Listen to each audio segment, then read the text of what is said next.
actually, you're supposed to. Hello. Guys. Hello, Jennifer. Oh, shoot. She was in here. Oh, wow. I've got our laptop on a new table, so it might be rocking a little bit. Shayla probably built it if it's rocking. Wow. Let's talk about the dumb thing you did today. No. We'll save that for when everybody gets in here for real. Why is it rocking? Because it's an antique, and I hope you don't get motion sickness. Mom does. I don't know if Mom knows we're doing a live. It'll be all right. Y'all be fine. Just know that's why it's rocking. I'm planning on getting. They have like a. Oh man, I have freaking rabbit hair in my teeth. I'm planning on getting They have the setup that's like this, but it's specifically for doing vlogging lives. Like it has a ring light and a place to put your phone and everything. But you should go get the mama bunny. No, I got. Look how cute she is, cleaning her ears. So we got the rabbit behind y'all, and with her babies in here because we lost an entire litter of rabbits. We lost 9 babies to the freezing. It was 1 degree. Angelica with Homesteading with the Laws. When did you send the hoodie? She should have got it Saturday. Hey, Hardnack, Wendy. We got Angelica, Beth. Hey, guys. What were you saying? Saying that we had a rabbit lose all her babies, and it got down to 1 degree. Hey, James. And that was pretty unfortunate. But the same day, well, that day that we found out the babies. The hoodie's running late. It's because they're out there in the sticks. Well, I haven't even checked. They're out in the sticks of Arkansas. Mm. But these babies are doing good. She had 9. She's down to 7. So maybe we'll pull one out or something on camera. They're pretty cute right now. They're all fuzzy.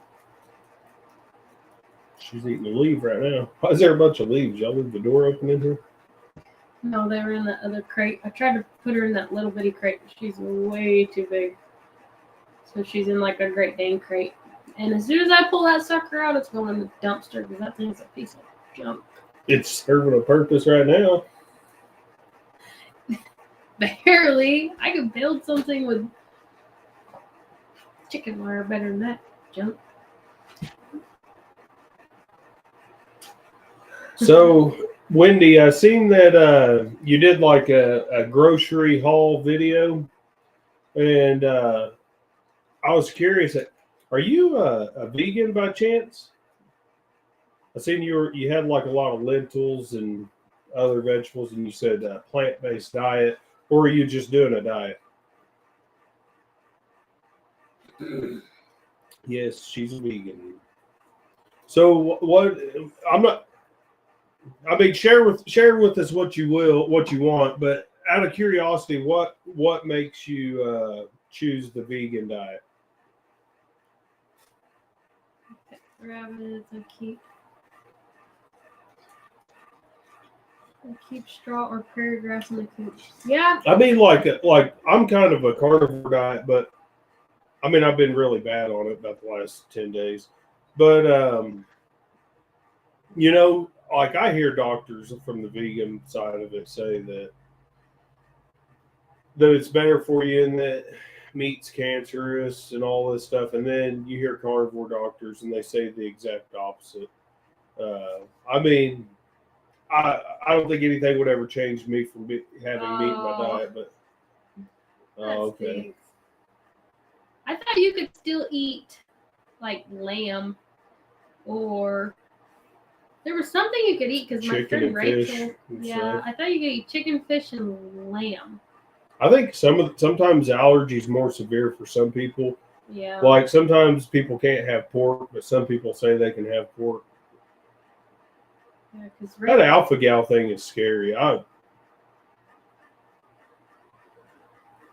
If you ask me, that comes from people playing with things they shouldn't be playing with. People, rich people. Yeah.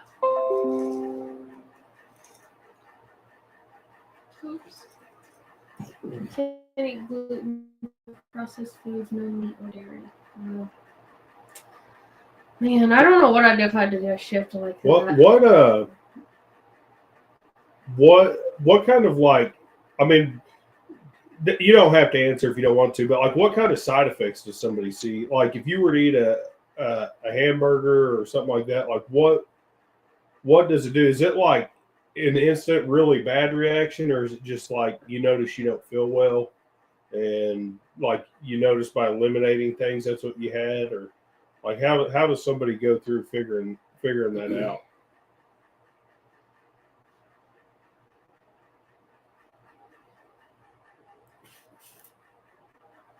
That's what Rachel was saying. She was saying that I think she kind of just said it made her feel bloated and she had hives, which is different for everybody. But Well, that's what I was saying. Like sometimes severity is totally different. Doesn't Bob have alpha-gal? He said he's allergic to red meat. Accidentally got some meat in a bite. My throat swelled up and I couldn't breathe, and I swelled up, broke out in a rash. It's horrible. I don't know what to eat. Oh man, that's crazy. That'd be crazy. I don't know. I know we go shed hunting all the time. Honestly, I feel sorry for anybody that has to go through that. Being on a very okay, by choice, I'm carnivore a lot of the time, totally by choice, but just by choice alone, it can get stressful. Like if I'm trying to stay true to my diet, I couldn't imagine if you just couldn't, I guess, I don't know. That is like a huge fear because it seems like it's becoming more. So not popular. That's not a good word for it. More prevalent. Yeah, it seems like it's becoming more prevalent in today. And Trey from our Louisiana life in here. And we are constantly going out and shed hunting, and we're in the woods a lot, and it scares me. And we don't like to use the poisons, and we don't like to put junk on our bodies too. So and we always get covered in seed ticks. One time we just went out to look for morel mushrooms and maybe a deer shed, and take our dogs out for a run in the woods, and it was kind of late for morels, but it was prime tick season. And we were just kind of going out in the woods for the giggles of it, and we got covered in seed ticks. I mean, covered. Of course, seed ticks probably don't carry it, like an adult tick that's been on other animals and stuff. But morels are good. That's probably if I had a few minutes to think about my top 10 favorite foods, I would for sure put morels in there, and it'd probably be in the top 5. But I just had some wood duck from our duck hunting, and that wood duck was really good. Rachel was saying that there's a girl, Rachel. Well, I probably shouldn't say her last name without her permission, but she lives up in Cushing, and she's the one who I keep referring to. I met her through 4-H. But anyway, I know like her kids show animals. I think they show pigs and maybe goats, and she said she has to take some kind of allergy medication before they go to shows too, because just like being around the animals can make her flare up a little bit. So that's pretty crazy. I wonder there's a cure. If you can develop allergies, there's got to be a way to reverse allergies. You know what I mean? You ever watch Barbara O'Neill? She might have something for that. Why would she have something for that? She's vegan. She wants you to be vegan. She's not against eating meat. She just says that our stomachs are 8 meters long, and it just takes a lot longer to digest, and you're supposed to eat a ton of vegetables. Yeah, but then if you listen to a carnivore doctor, if you eat broccoli and stuff, it doesn't break down in your stomach, so it goes to your colon and then finishes breaking down. But meat breaks down in your stomach. Spinach. It might take longer to get meat out of your stomach, but it's broke down before it gets to your colon. So, I don't know. I think some things vegans say are valid. like people who want you to be vegan, yeah, they say some things that are valid, but I think that, probably carnivores that want you to be carnivore say a little bit of stuff that might be inflated, and I think that's for all people who are isolation Maybe dietists. a lot of it's based on your blood type. I keep seeing that blood type makes a difference. Then I watched something else that it didn't. But I kind of feel like it does. I'll tell you why carnivore is good for me, personally. Carnivore is good for me because I'm lighter weight, and I'm not only am I light. Not only does it instantly, like within the first 9 to 14 days. Now on carnivore, you've got to eat a lot of fat. You got to eat like 50% of your calories in fat, and if you do that, you're not going to have this keto or carnivore flu that they talk about. But if you eat enough fat, instantly I have inflammation. Less inflammation. When I wake up, my feet don't hurt when I get out of bed. My fingers don't hurt. My joints don't hurt.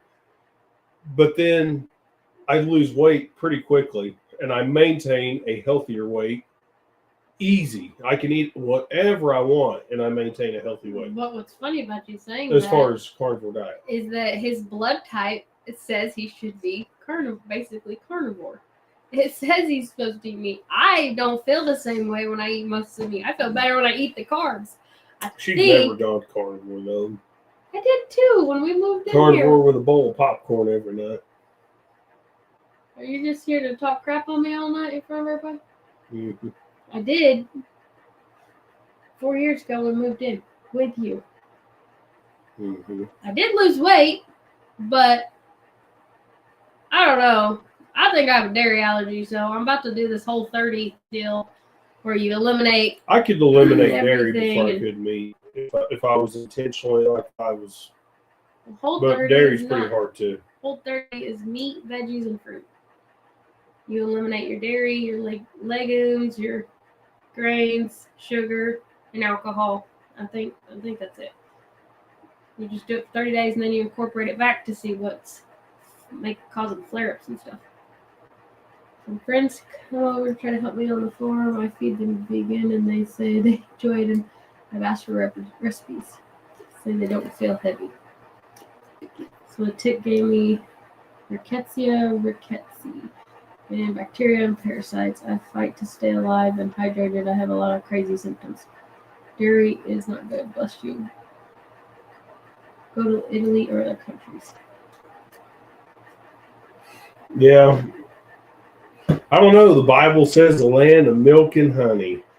Carnivore Raw people don't milk. like honey. I think I see myself being more of a. Probably not allowed to say that on here. I see myself being more of a Whole Foods in general.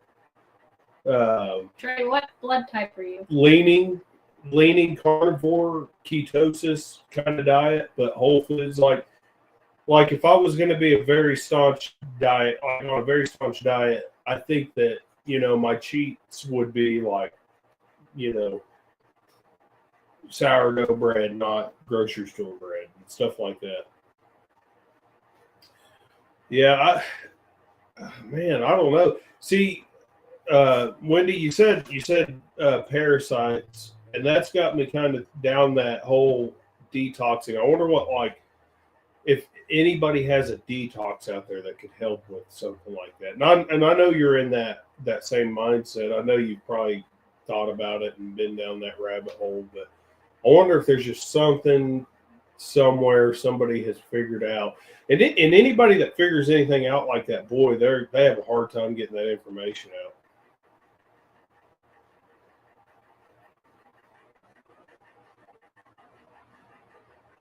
Doing a cleanse from the animal department.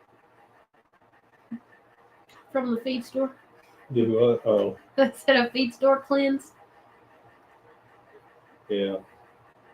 And maybe multiple, and if you like we're in the livestock, and one thing that I learned is when you're worming livestock, which they're just another mammal, but the same parasites. Told you. He said it works for him. He's O positive. But the same parasites can infect humans as animals. They are 100% zoonotic. There's not one that can't infect you. So some wormers work on goats for certain types of worms, but other worms and parasites, they don't work. So sometimes, like if you're going to do like for example, if a human were to go to a doctor because they had gastrointestinal parasites and they gave them ivermectin, that would work. But if they had another type of parasite and the doctor gave them ivermectin, that would not work. You'd need to be into like for other types like a bendazole type, like an albendazole. No, it's mebendazole is the one that's Mebendazole. I think it's mebendazole. Fenbendazole. And you can only order it in one place. Well, they're all from the same family. That's what I'm getting at. Bendazoles. They're from the same family. Yeah, but you may just have to take one type in a higher concentration. Yeah, but they don't. You have to get the top one. I can send you the link and you can try it. They're cheap. You just have to order them from overseas. But Wendy, I would recommend. Hey, I don't know if you know what Telegram is. If you've been on Telegram, Raptor Ranch. How are you? I know you're highly knowledgeable on a lot of stuff. I mean, just from talking to you in person and online and stuff. But if you get on Telegram, maybe Dirt Road Discussions would have some information. There's got to be a way. Yeah, probably. Lots of papaya seeds, black walnut oil. Raptor Ranch. Check out Dirt Road Discussions if you haven't already. Where are you from? Raptor Ranch just said, hello everyone, I'm new here. We got Rowdy in here. My nose is still messed up and it was fine all day until we get on here. Oh, she's on Telegram. Hey John, I seen that you had some trapping videos up. Have you done any good? We have not. We haven't really seriously trapped. Man, we've been so busy, but we do have 3 traps out. They're not, we didn't really go look real hard for the perfect place to set them. We just kind of conveniently set them off of some roads and stuff on a property. And then whenever things were freezing up, I had a hard time finding dry dirt, and we missed 2 animals in one night. What? In our traps. 2? We had 2 thrown traps that were pulled out of the set. Oh, the first night, yeah. When it was freezing, and I knew that it was going to be high risk of that because it was, 5 degrees at night, and that soil, if you don't have real dry dirt, or they have antifreezes for your dirt too that you can buy, but I've never done that. Those little baby rabbits are getting crazy in there. Wendy, I was looking at an email, but I don't have it. Northern Wisconsin. Trey, I haven't watched your video yet where your thumbnail or your intro scene to your video was that cow coming out of the chute, but judging off of our emergency room visit earlier that somebody was in there for getting trampled by a cow, I think you need to be careful, Trey. We got Bob in the house. Hello, Bob. 2 possums and 2 raccoons. Bob is our controversial Canadian. He likes to get some stuff stirred up, and I like it. Did you tell him we caught a hawk? Oh, yeah, and then we caught a hawk. Shayla will probably put together some kind of I got a video, but I was waiting to get something cool in there. We got a hog that anyway, we'll save it for the video. What else was I got?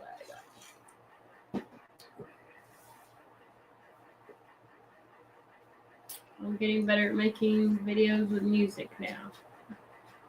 It's hard to do music sometimes, man. I use Wondershare and then I throw a song on there and then it gets knocked on YouTube because it's got, what is that called? The copyright. Yeah, copyright. But you had all the free music, and then they some people change permissions and stuff. Yeah, they did. I've had that happen to some of our videos too. So and you I gotta think go you're back using in and- music with permissions, and then it puts a bunch of you get copyrights, and it puts a bunch of blank spots in there when you're doing a time lapse, and there's zero sound. It's kind of weird.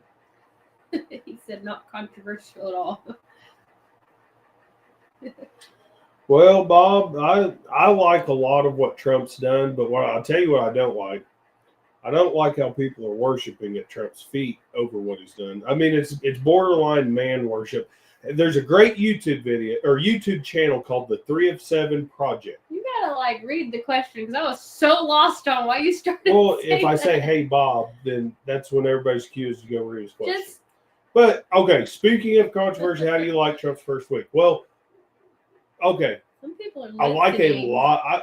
I there's not much that I dislike about what Trump's done, but I would say if rather than me sitting here trying to explain this, there's a guy that's got a YouTube channel called the 3 of 7 Project, and he talks exactly on the way I feel when I listened to his video. I was like, exactly.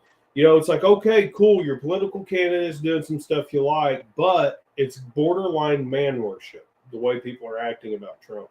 And, you know, people need to remember that Christ is king, and that whether Trump is doing this out of a psychological operation to get you to fall for something, or he's truly, you know, picked by God to do something, you got to step away from that and quit worshiping at the feet of Trump and remember who's truly king. And that's all I'll say about that is be careful about who you pay your respect to.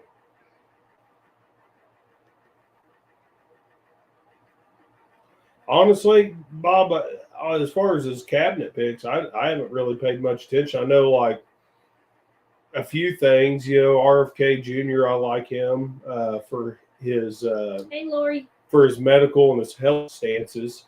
I do like RFK Jr. from that aspect. You know, what was his Surgeon General? No, I don't like that at all. She was a COVIDiot. And then you got and she's just a reality doctor like Dr. Oz or some stupid, you know. And Dr. Oz was picked for something. I don't like Dr. Oz. No, I don't like a lot of them. But once again, Like honestly, Dr. Oz on the TV show. yes. I don't pay attention to all that anymore. But you know, like honestly, and Elon Musk, I don't like Elon Musk. You know, the richest man in the world being right there next to our president is not a good thing. Elon Musk ain't like us. He didn't come from rags to riches like a lot of people believe. He was born into wealth. He, first of all, what's that? What's the name of that? Bryce Mitchell, the lightweight, featherweight, whatever UFC guy. Go listen to what he says about Elon Musk. The guy could feed everybody in the world if he wanted to, but he's too busy shooting stupid rockets into the sky. I don't like him.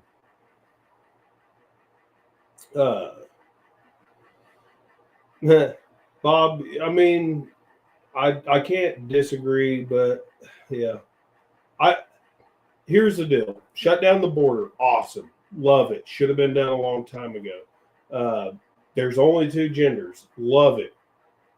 Shouldn't have even been to this point to where we're arguing about what gender is. Should have never got to that point. But if any of these things are good, I'm just going, okay, cool. It's going to come with bad stuff too. I'm not going to give all my praise to Trump for it. You know what I mean? And honestly, I don't agree with the way he's done a lot of it. Executive orders. If that's how we're going to run our so-called republic and democracy is based off executive orders, Trump can get in, do everything that this group of people wants to do, and then the next guy can get in and undo it. And that's how it's been going the last several decades, is just all executive order this way, and people are like, hooray, and then the other group gets in executive orders. That's not the way. That's not checks and balances. That's not the way our government's supposed to run. You know? Wendy said her son's trying to get back in the Air Force. Oh gosh. Man. Oh gosh. I would take my walking papers if I was him. That'd be my recommendation. Did they give them all? They're giving them back pay and rank back to whenever they got out because of it. They got it honorably though and stuff. Yeah, I mean they didn't get it dishonorable. They just got a med board for not taking it. Yeah, I don't know. Yeah, John, it's almost shed hunting time. Elon is crazy cuckoo. Yeah. Yeah, I mean, Elon didn't. You know, I seen this is where I'm at though. Like they say, Elon did this Sieg Heil salute. He didn't do a Sieg Heil salute. A bunch of people did it though. It wasn't just him. A whole bunch of people at the inauguration did that same thing. Yes. Then it's a trope. It's just a psyop just to get people talking about it. I believe that our entire life is a psyop. Hey, they're just manipulating one side or the other. That's why I don't vote for president anymore. But honestly, I haven't been paying that much attention. Oh shit. Agree totally on the border and gender issues. Speaking of food, I hope everyone will be growing as much food as possible. Yeah, yes, I'm working on my raised beds. I just bought Shayla a bunch of lumber for about half. What was it, about half the cost of buying it from the store to make some raised beds? Yeah, some I built one from our horse trailer lumber. I just chopped the ends off that were rotten, but I didn't think about it. And I put the paint on the inside, and then he reminded me that it could be lead paint, so I might need to go get that tested before I throw a bunch of oil in there and try to grow something. But yeah, he did give me a bunch of lumber, so I'm hoping to get my beds built. And then I got tubs, and I'm gonna get my irrigation system done this time. Tell Trump to leave us alone. He's gonna annex Canada. No, I don't. Honestly, I'm not concerned the least bit. I mean, my faith's in Christ alone, and it doesn't matter who's the president. In my opinion, it's totally God's will, and what we do with it is our will. You know, like if you choose to serve a man, you choose to serve a man, and that's why I don't vote for the president anymore.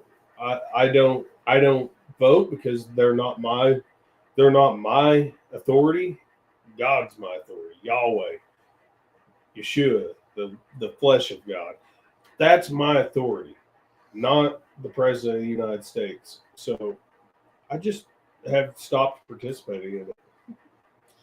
9 years. Is he trying to retire? I'm assuming.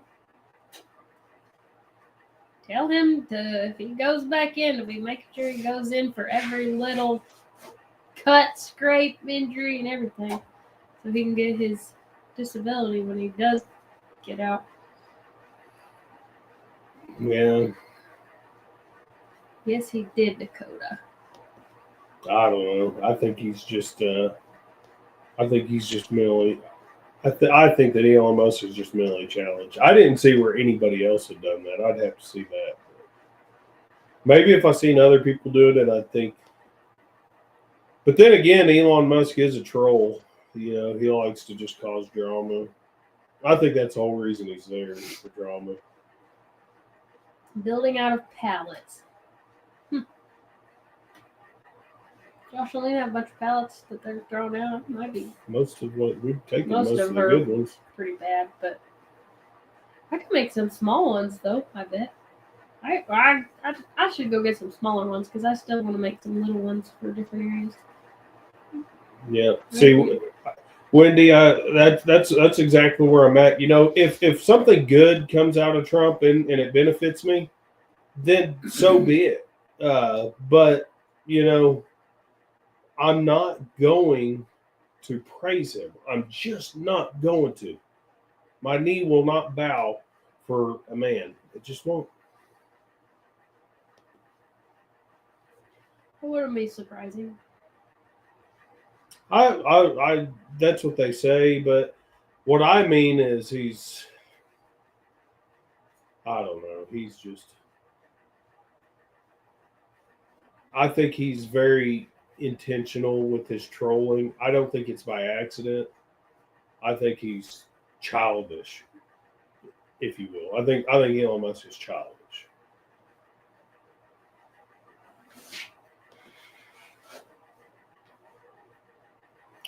But what else are we doing right now on the homestead? Well, what'd you do today? I was gonna harvest a pig. Mm-hmm. And show them what happened. Show them what? You gotta show them the picture first. You put that on there, they're gonna Yeah, throw you up. All right, I'm gonna warn you right now. We had a little bit of an ER visit today. If you get grossed out easily, then I'd probably look away. If not, Wendy, I'll tell you what's check creepy this about out. Elon Musk is Starlink. He's building a prison planet. That's what he's doing. That doesn't even look that bad on the picture. There's fat hanging out.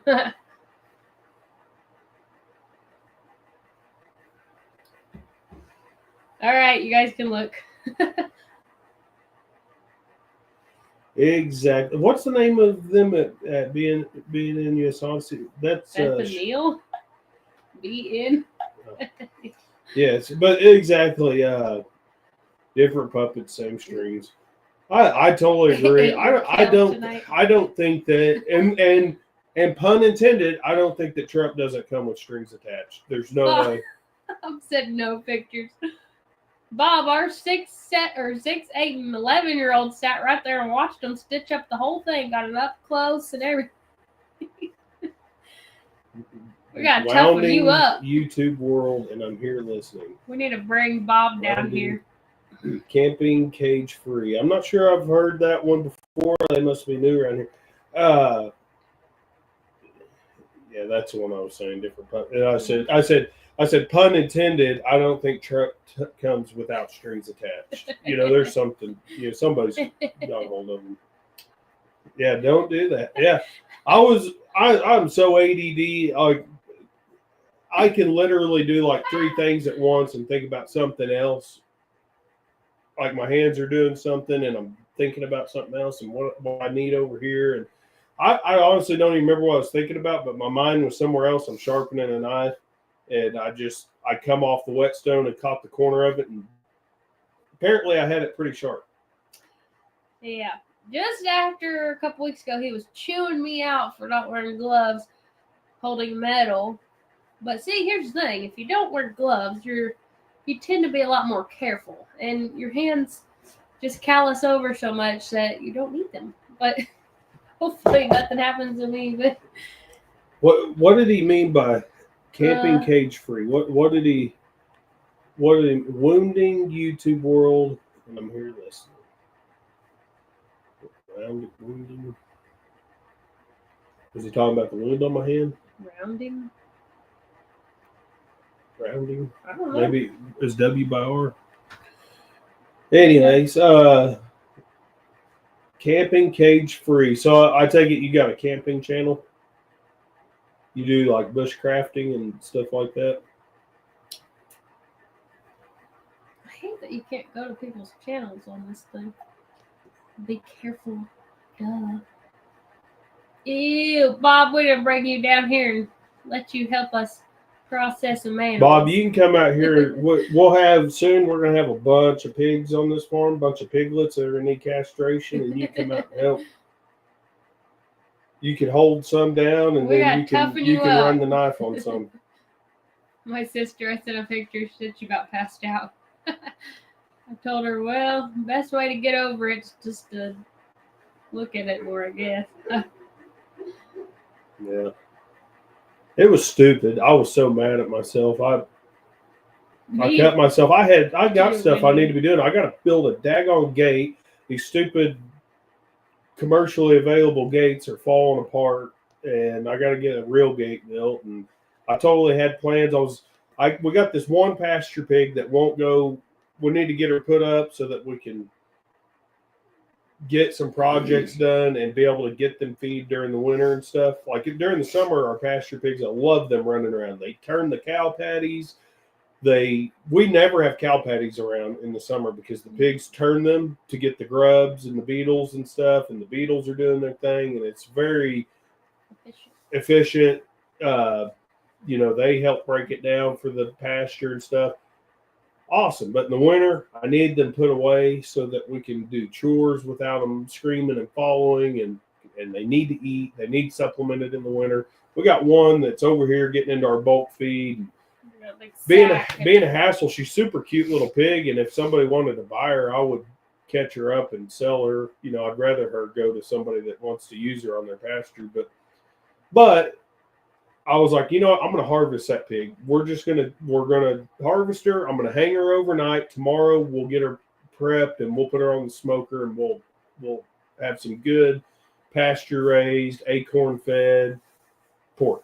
She's chunky too. She'd be some good eating. And I was just thinking about the next step of what I had to do, and I'm sharpening away. I knew it was a good one. I didn't even look at it for a second. I just set the knife down and looked at it and opened my hand, and the cut was opening up. I opened my hand and I was like, yep, that one really needs extra attention. Yeah, you interrupted my day because I was working on the goat farm. I don't know why he didn't just take himself to the hospital. It's not like he can't drive, but he comes out there with his hand all bloody. Says, I'm going to need you to take me to the hospital. I thought it was going to take him like 30 minutes to get me in and out the door in a small town. Nope, 2.5 hours later. We were about to leave. I was about to just have Shayla do it or glue it. Or we have sutures. I sewed up our goat. But it was easier not to yell at a stranger for hurting me. Yeah. Yeah, you would have chewed me out and said a lot of words. It was. I didn't have them numb it. I hate those numbing shots. They hurt worse than the sutures. So I feel like you're just getting pain twice. They numb it and then it still hurts when they stick the needle in there anyways. So I was like, you know what? Just don't do it. Don't numb it. You got 7 stitches.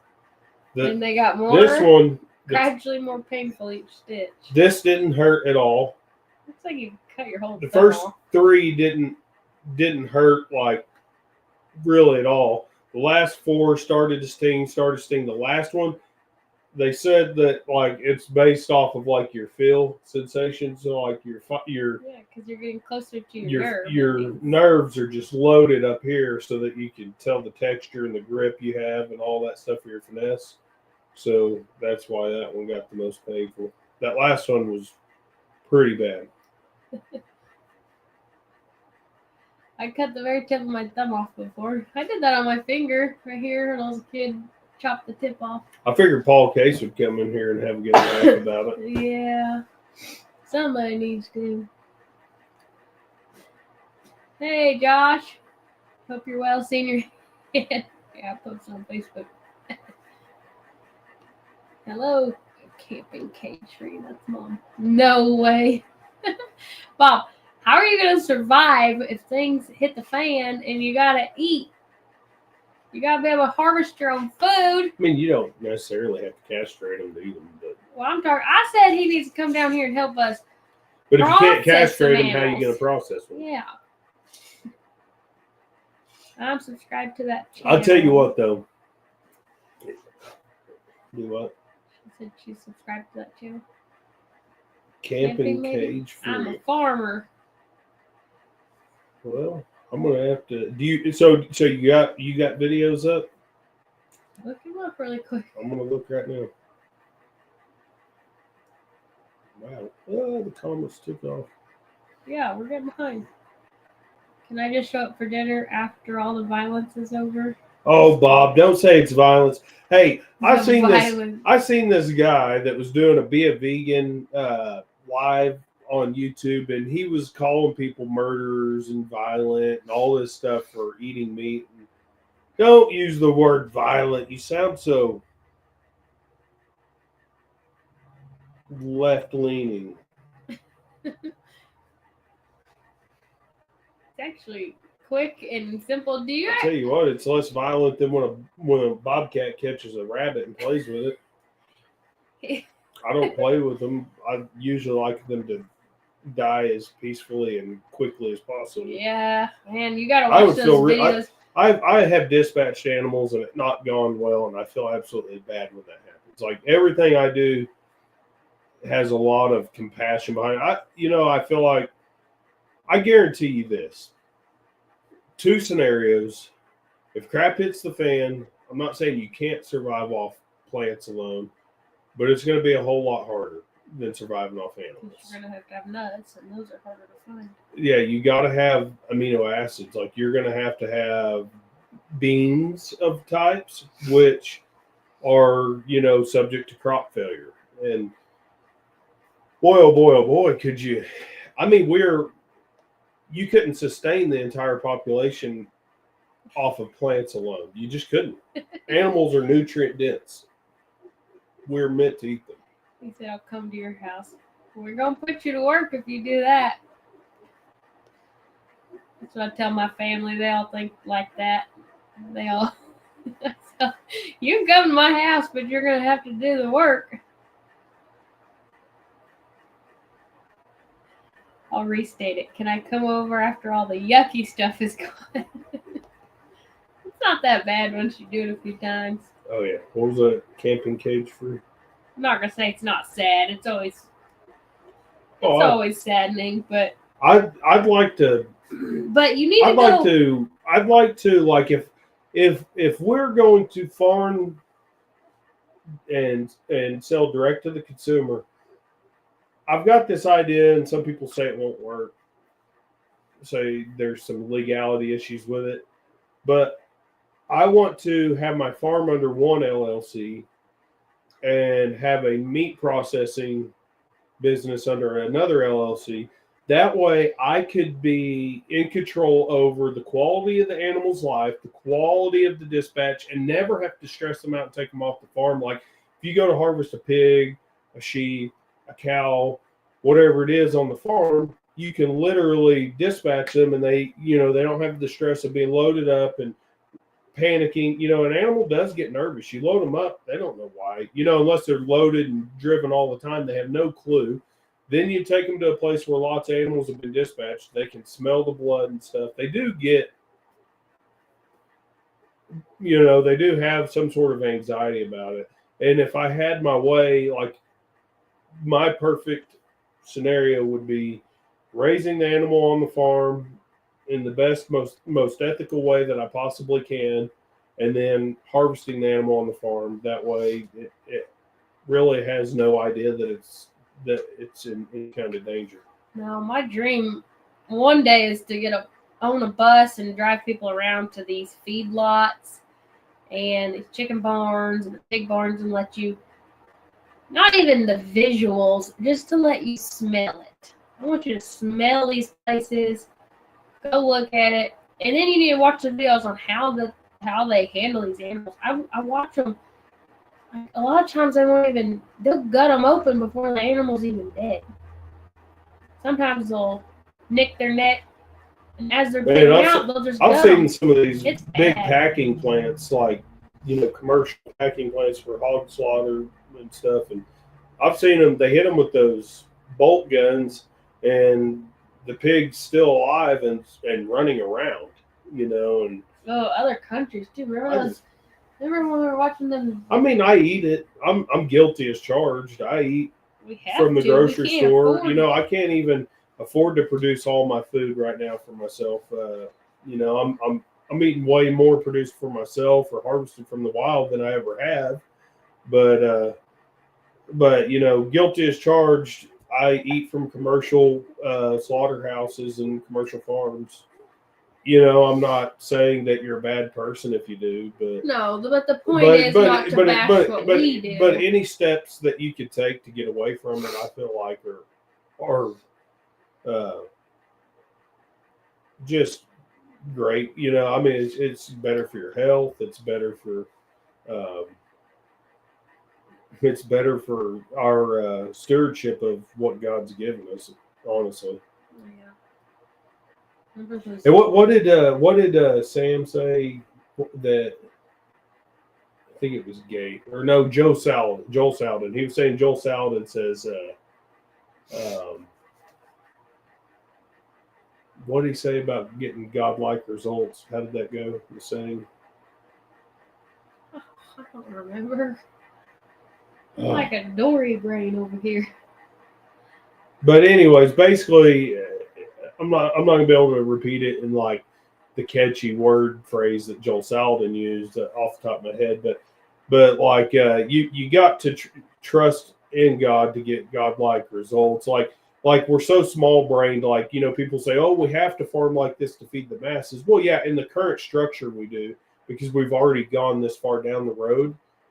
But the more and more we help farmers build their infrastructure of local, the more you support a local farmer and a various number of local farmers, the greater steps you're taking towards a sustainable local source, if that makes any sense.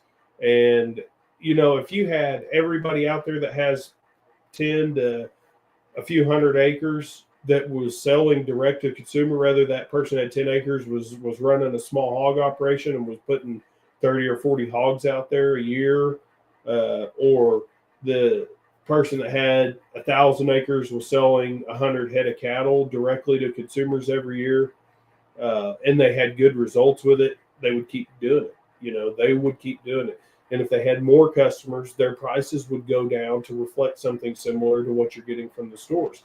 But the fact is if you can only find 10 people, say you raise 200 steers a year, but you can only find 10 people to buy them, you're going to do it for a premium. What I'm saying is supply and demand. Bulk, it's cheaper, actually. If you go buy a whole half a cow, it ends up per pound cheaper. But people can't afford to buy. You're talking about by cut. But what I'm saying is it's supply and demand. If you support the local farmer and they get more and more support, eventually, if they could guarantee that if they born 100 steers on their farm, that they could sell all those direct to consumer, the prices per steer would go down a little bit. No, he's getting off. But being a niche market, that it's why it's higher. There's a lot of marketing and struggle convincing people to buy local. Wendy, I don't think he meant like eating plant. You can't live off eating plants alone. I think he was saying, but I'm saying, as foraging and trying to find those what things. I'm saying is in a survival situation, foraging up enough plants to survive would be so hard.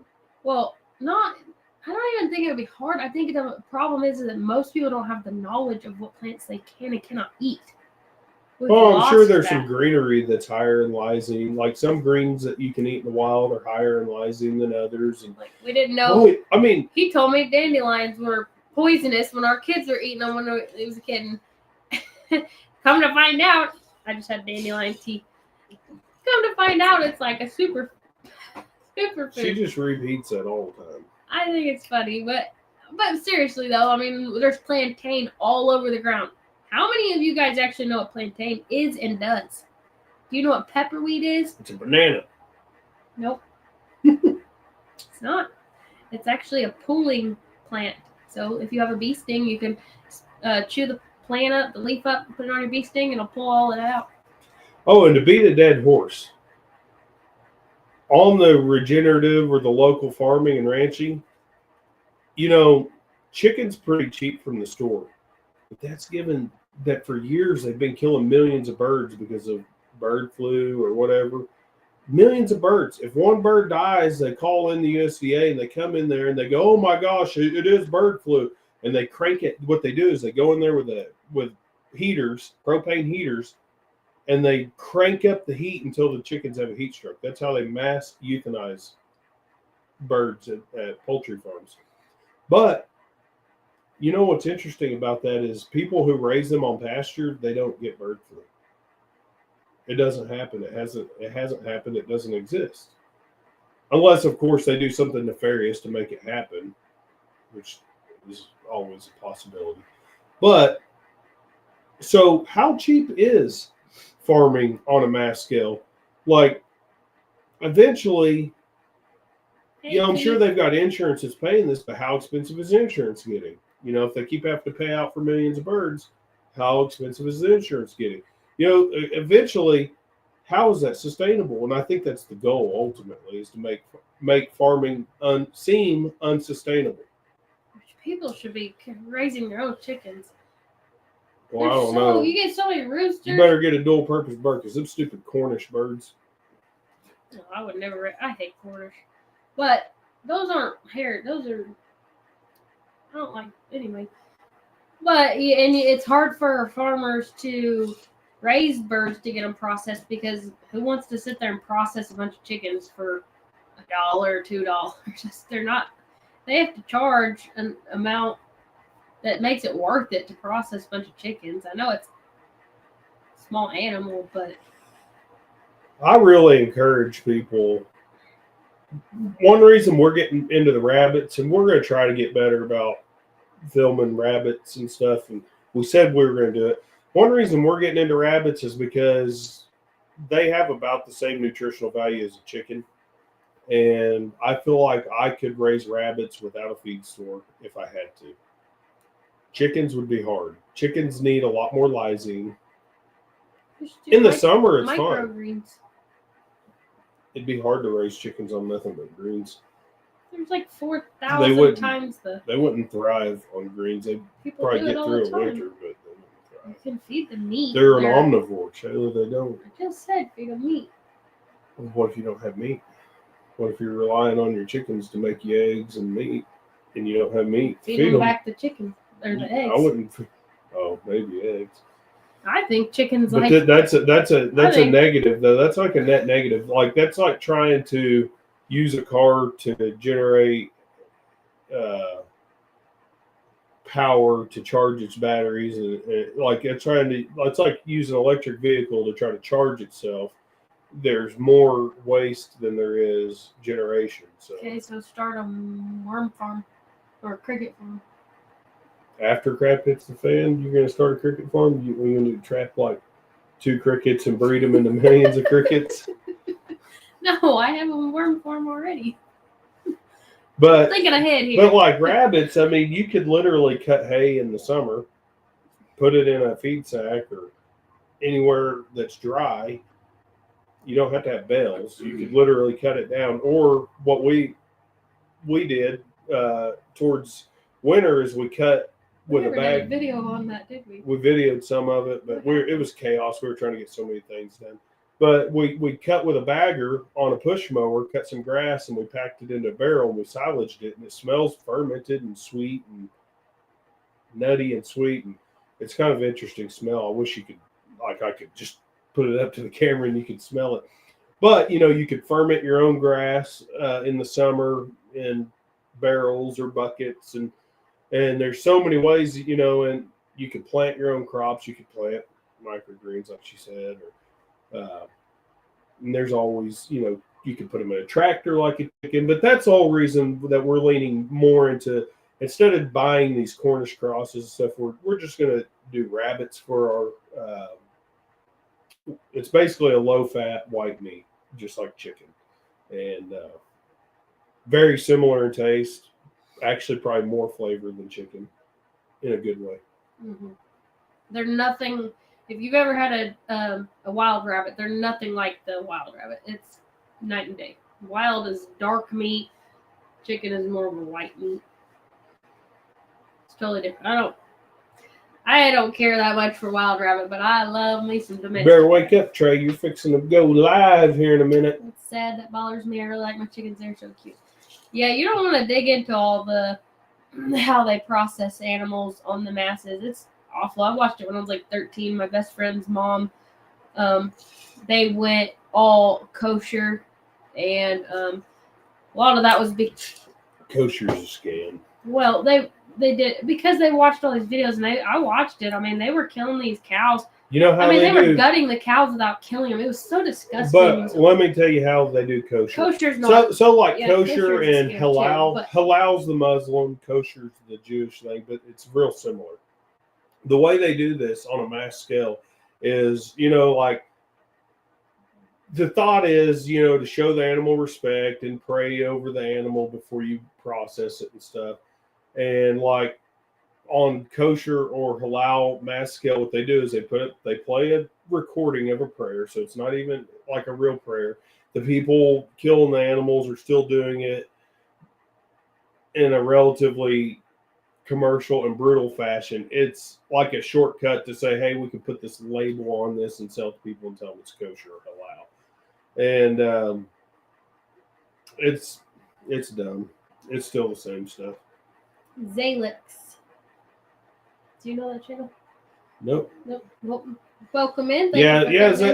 I mean, that's true. Rabbit won't sustain you. That's why I made mention that it's a lean meat. Chicken, you wouldn't survive on chicken alone either. It's way too lean on fat. But if you're rendering down, if I was in a survival situation and I had a lot of rabbit, honestly, what I would be doing is, if you watch our channel, if you've been around our channel, I'm not sure if you do, but if you watch our channel, I did a short video where I cooked a beaver.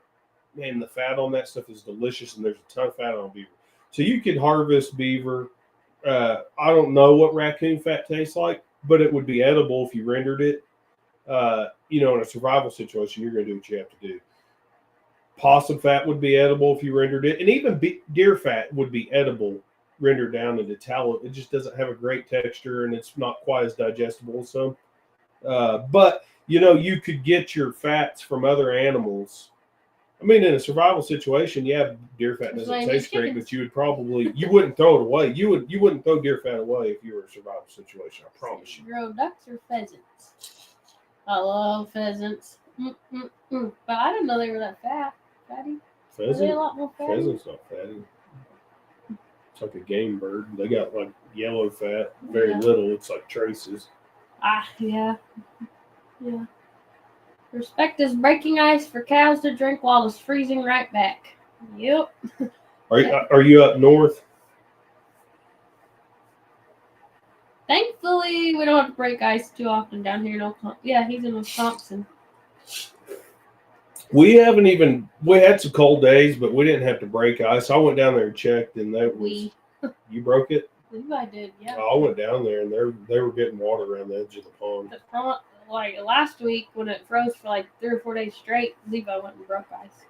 But then I went to the neighbors and I stood on it, and it was like kind of weird. It was like 3 inches thick, but it was so grainy that when I barely stood on it, it just fell in. I was like, oh, the cows are smart enough. They can definitely break the edge of the pond. Mm-hmm.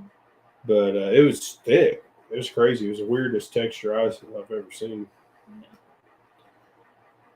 Usually, though, like, even if a pond freezes here within 24 hours, usually during the day it gets back up to 40. Our ground temperatures. It takes about 7 days of below 15 degrees to put a pretty permanent ice on. Yeah.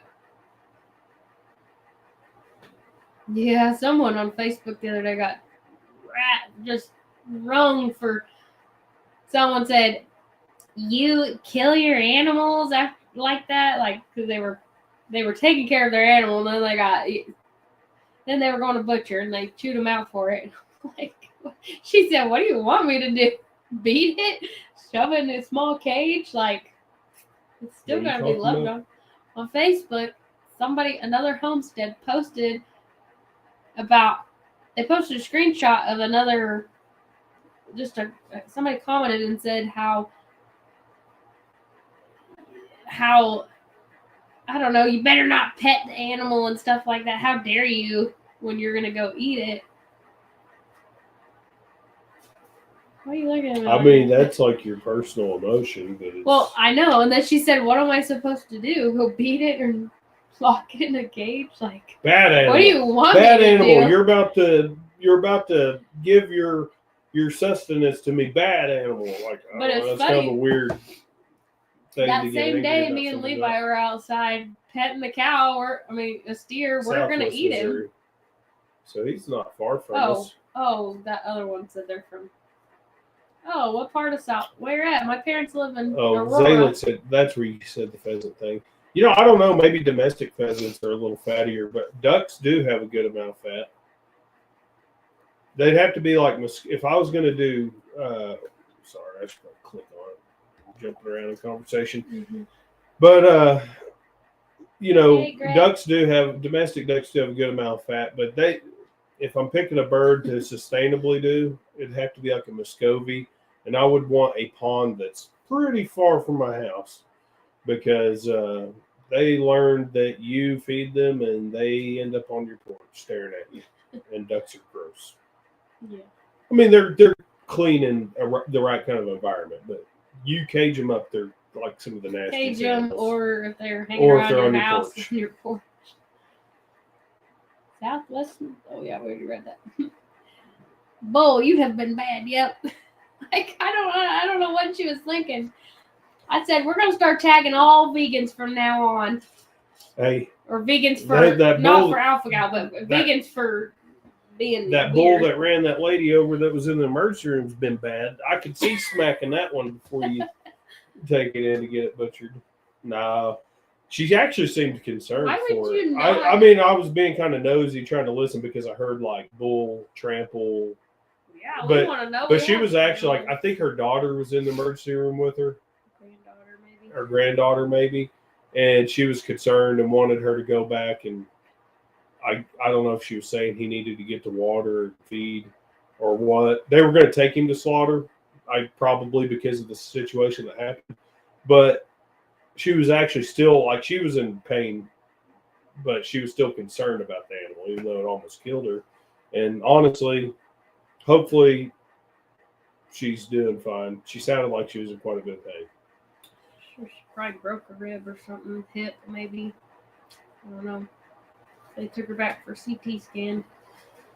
But I was being kind of nosy, but kind of out of concern in the fact that it was just the trigger word, like bull.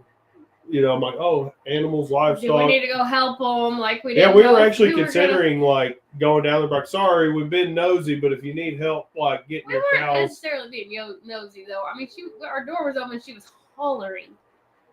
We were like, whoa, something bad's happening. We were trying to make the kids hush out of respect. Then she was talking very loud.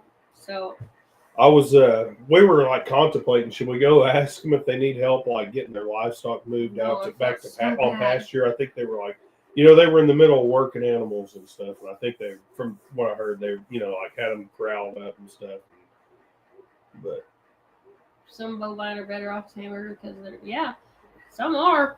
But doesn't mean that the animal ever needs to be thrown in a feedlot. That's just even the worst animals. I'm not mad at people for selling their life. You sound like you're a hater. Like, I am a hater for feedlot cattle. I encourage to shop local, but I still, I have my own cows. I still have to go to the store and supplement with feedlot beef. I'm just saying there is a better way, and if you can. The point is, there's better ways to raise animals, and if you can, which actually, this guy that we're talking about partnering with business-wise and some farming enterprises with, he sells for a regenerative ranch out of Mississippi. He's trying to sell meat. If you're local, you can email us, and I can tell you how you can purchase from him. But what I actually want him to do, and I don't know if it's possible, but I want him to get approved to take EBT for his product. Because whether you're on EBT or not, you deserve good food, and animals deserve, to be raised that way. And the more people you can reach with product and results, good product, the better. So if you're interested and you're local, within an hour or so of the Prague, Stroud, Oklahoma area, and you're interested in some regenerative food, you can email us at oldpecanhomestead@gmail.com. But if I had 10,000, if I had 100 head of cows, I couldn't sell all those direct to consumer. I wouldn't have the customers. Guess where I'd be taking them? I'd be taking them to the sell barn. And there's nothing wrong with that. I mean, I've got to make a living. Somebody's got to feed people in the current system that we have. There's nothing wrong with that at the end of the day. But what I just, the entire point is to encourage people to shop local. If somebody's got beef posted up and you have the money to buy it, think about filling your freezer. If you can financially do it, think about it. We got Justin D. Haas from the Oklahoma Okie. Speaking of ranchers, he's got a pretty good cattle operation. He's got a really cool looking calf right now of a Speckle Park. I can't remember what. I think it was a Speckle Park Angus bull. What do you mean clicking good? No, take it off the screen. Is that what you're doing? No, I clicked it, put it up there. But he's got a really cool looking calf out of a Speckle Park Angus bull, I think, over probably an Angus cow. And I mentioned, he mentioned in his video that it wouldn't top the market. Like if he takes it to sell, it's not going to do the best because it's got all that white on it. But I kind of looked up the Speckle Park, and it's like a shorthorn Angus cross, I think, is what made the breed. And both if you talk to people who've raised shorthorns, they say the beef's better than Angus. So I encourage him to put that little bull calf in his own freezer and keep that rug. So he said he just had a sister to the Speckle Park Angus bull today. No, so it had the same color as the other one, or similar, or just it came out of it. But yeah, that's kind of the system we have. Those Angus did really good with marketing. They did exceptionally well with marketing the black cattle, and it was a really genius marketing concept because you could take a black bull, whether it's a Gelbvieh bull, an Angus bull, or cross or Brangus or anything, as long as it those generally black calves, when they go to sell, they're going to sell as Angus, and when they go to process, they're going to process as Angus. So a lot of that stuff you see that says certified Angus could be half white part, as long as it comes out a certain percentage black. And there's nothing wrong with that. There could be half Limousine, which is a red cow. It could be half Hereford, which is a red and white cow typically. They did a really good job at marketing. Charolais Angus cow. And Charolais, good beef, white cows.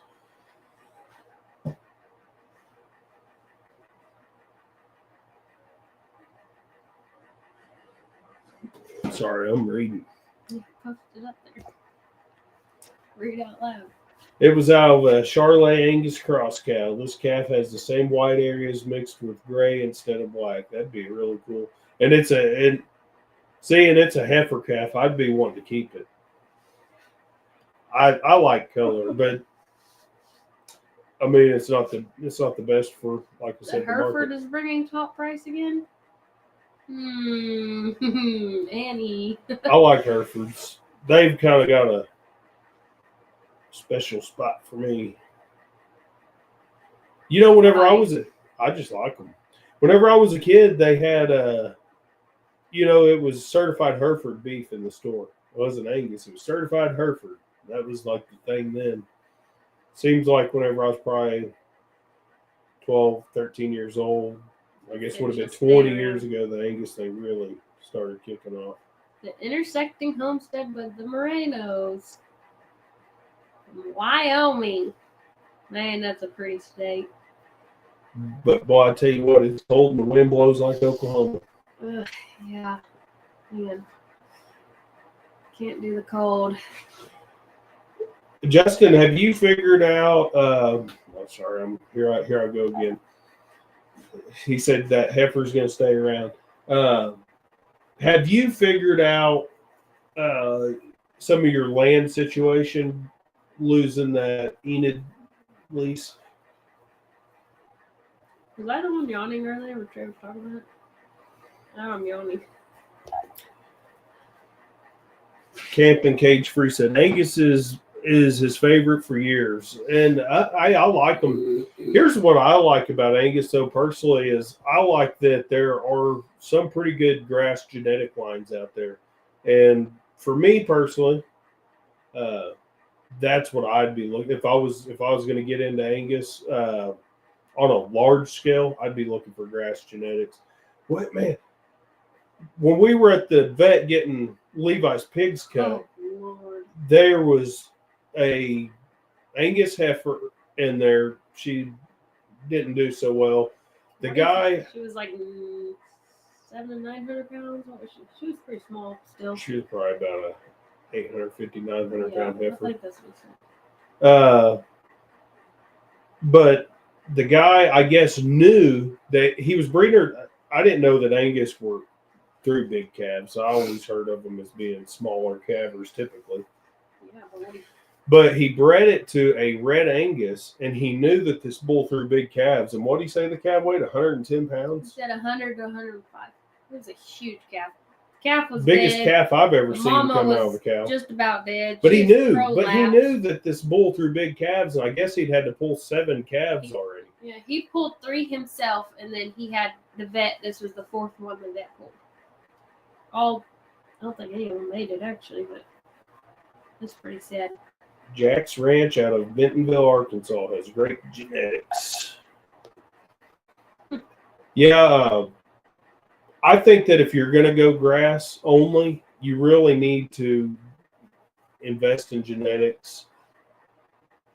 If money is a problem for investing in genetics, because typically when people have like cattle that genetically are proven to finish better on grass than other cattle, typically they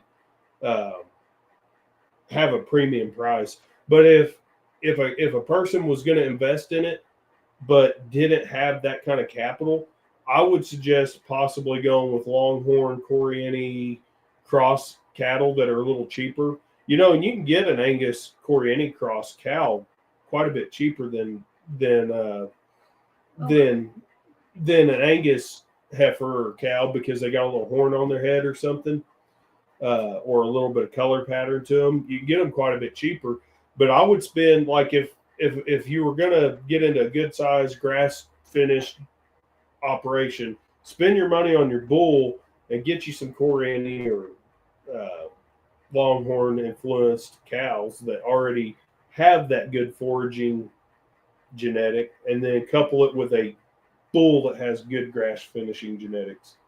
And I think that a person could grow from there. You know, you could selectively pick your cows that perform better on rougher forage, and you could sell the ones that didn't. You know, it takes some time, but. So the Moreno family, I hope I'm right up pronouncing that right. Sorry. You guys have 1 subscriber. Are you going to be putting out more videos, or what's the deal there? I hate to hear that, Justin. I hate to hear that. Hopefully, I know it's really competitive trying to get a lease, and there's a lot of cattlemen up there. Hopefully, something comes through. I really hope something does, but I think, you know, from watching your channel, I think you've got a good number of cows. So I think, you know, when something does come through, even if you have to sell some, I think you'll be able to bounce back. West of Enid? But I guess Kale would be too far, probably. Well, he's got wheat pasture. There's not a lot of. I thought he had cows out. He's got 40 acres of grass, but he runs background steers in the winter. I wish he'd put it to grass. I'd go put some cows on him if it was all grass. But I hope something comes through for you. It takes a lot to grow a cattle herd that size. I mean, it doesn't happen overnight. Unless you got a gusher oil well and mineral rights, it don't happen overnight. We just subscribed to y'all. Let's see here. Only got 3 videos. Y'all need to do more videos. Your jerseys and stuff. Got any milking videos? We got pigs and last 2 years I've been working on my homestead channel because of that. You hit it. Hoping to change that this year. Yeah. Oh, we understand that. When we kind of stunted ourselves in the algorithm pretty bad because we were really intermittent the first 3 years. The first even this year. 2.5, 3 years, we were very intermittent. And then we finally started getting a roll going, and my dad got sick, and We had a series of we were growing pretty good. My dad got sick, and ultimately I don't regret regret nothing about having spent as much time up there with him as I could, making sure that he was taken care of. In fact, we went to the Oklahoma Homesteader Expo, and I regret doing that because honestly, there was lapse in his care when we weren't there that potentially could have led to his demise. But I don't regret spending as much time and stepping away from work, stepping away from the homestead. We still came home and fed animals every other day, and we still did what we had to here. But I don't regret stepping away. I wouldn't trade 1 million subscribers and a income off of social media. Well, that didn't really. I'm just saying. I'm not saying. I'm saying, but what I'm getting at is certain things take precedence. Mm-hmm. I will never put social media over my family. I will never put it over my animals. I will never put it over many of things out there. So it's one of those things, you take care of your priorities first.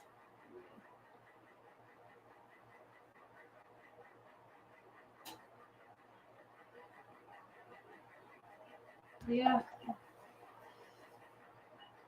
And it, sometimes it depends on the situation. Like, that was way different.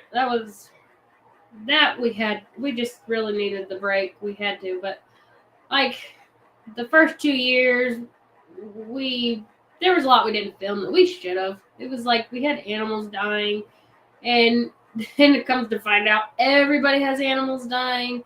Like, we should have filmed it. We should have posted it. We should have put it out there. There was things like that where we had gaps, and that was dumb on our part. And there's been other times where I get into a funk or I just shut down. I don't want to do it. It's just frustrating or gets overwhelming. And some of the stuff like that, we should have pushed on through. And, but we totally get it. We've been there. That's what ultimately hurt us. Not last year per se, but it's always something, it seems like. But if it's something that's not insanely serious, then I encourage you to just keep filming through it and talk about it, because that is actually what's going to help your channel, is getting on the same level with other people and having the same story and being able to relate to one another and being real with things. But I mean, if it's something really serious, by all means, take your break. They said, I've been alive but not living. It's been a struggle to find a reason to carry on. I don't know your exact circumstances in life, but I think that, there's been times in my life where I've felt that way, and I think a lot of people have. But I mean, I really don't know. I'm not a psychologist. I don't really know how to answer that question. But I don't know what verse it is in Romans off the top of my head. I don't know the number. But whosoever shall call on the name of Jesus, I'll find the exact verse. I don't want to misquote it.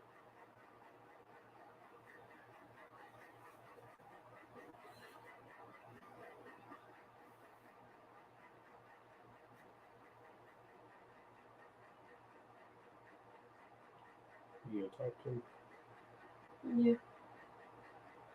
Yeah. Yeah, sometimes it's definitely hard. I don't know your situation, so it's hard for me to really comment Oops, I searched it on YouTube. Stupid me. anything exactly. Samuel Manyenza, amen. Leave God with all, he'll take care of the rest. Absolutely.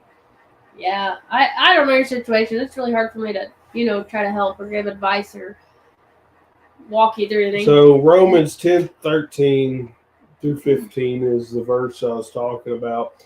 Whosoever shall call upon the name of the Lord shall be saved.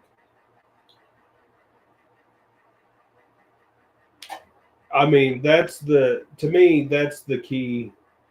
You can't, there's no human. I mean, I don't know if you was on our live earlier, but there's no human out there that can redeem and save you. There's not one. There's not a president out there. There's not a governmental structure. There's not a country. There's nothing out there that can save you but Jesus Christ. And that's the only answer I can give. For example, I've had my share of mental health issues. I guess while we're being candid here, a portion of my uh, veteran disability is based off of mental health. I personally have never taken medication for mental health issues. I refused it. Whenever I was in the service and they wanted to put me on medication, I said the Bible is my medicine, and if I was to ever feel suicidal, I would go to the Bible, and if the Bible can't help me, nothing will. And they look at me like I'm crazy, but I'm not taking medication, and so far it's worked out pretty good for me. I don't have a clue what you're. Oh, you're believers. Okay, I was about to say I don't know where you stand on that, and I was gonna say it's not always just because you believe and you're calling on God doesn't mean it's always gonna be a smooth ride. Yeah, it doesn't mean everything's gonna be perfect and easy, but you find a reason and a meaning. It will be. And you find the support. You find the support in Christ whenever things get hard. Yeah, you'll find a deep peace within. Like even though things are going crazy, like last year, I don't know, we had probably one of the roughest years of our entire marriage for sure, and if not the most rough with our animals and his dad, and just back to back, just things were just constantly happening. We lost some very, very good people last year. It was really hard, but it was like, I don't know. It was just, I don't want to say we weren't hurting, and still don't, but it was like, it's more of a peaceful, you just feel peace within, because ultimately why things happen, and I don't know how to explain it, but it just wasn't as stressful as other years that we've dealt with stuff like that. But you definitely, especially if you're a believer, definitely, I don't know if you go to church or not, and we're not big fans of church, to be completely blunt with you, for many reasons. This is church right here. Yeah. Fellowship with the body of Christ is church. Church is not a building. It's not a temple built by hands. I mean, it literally says that in the Bible. It says it's not a structure built by hands. It is the body of Christ. It is those believers fellowshipping. I'm glad you actually say something. I'm not like, oh gosh, I can't believe somebody would say that they're having some struggles. I'm actually glad you did, because I've had people close to me or relatively close to me that have gone off and done the extreme. And, you go, man, I wish they had said something. You know what I mean? I wish somebody would have said.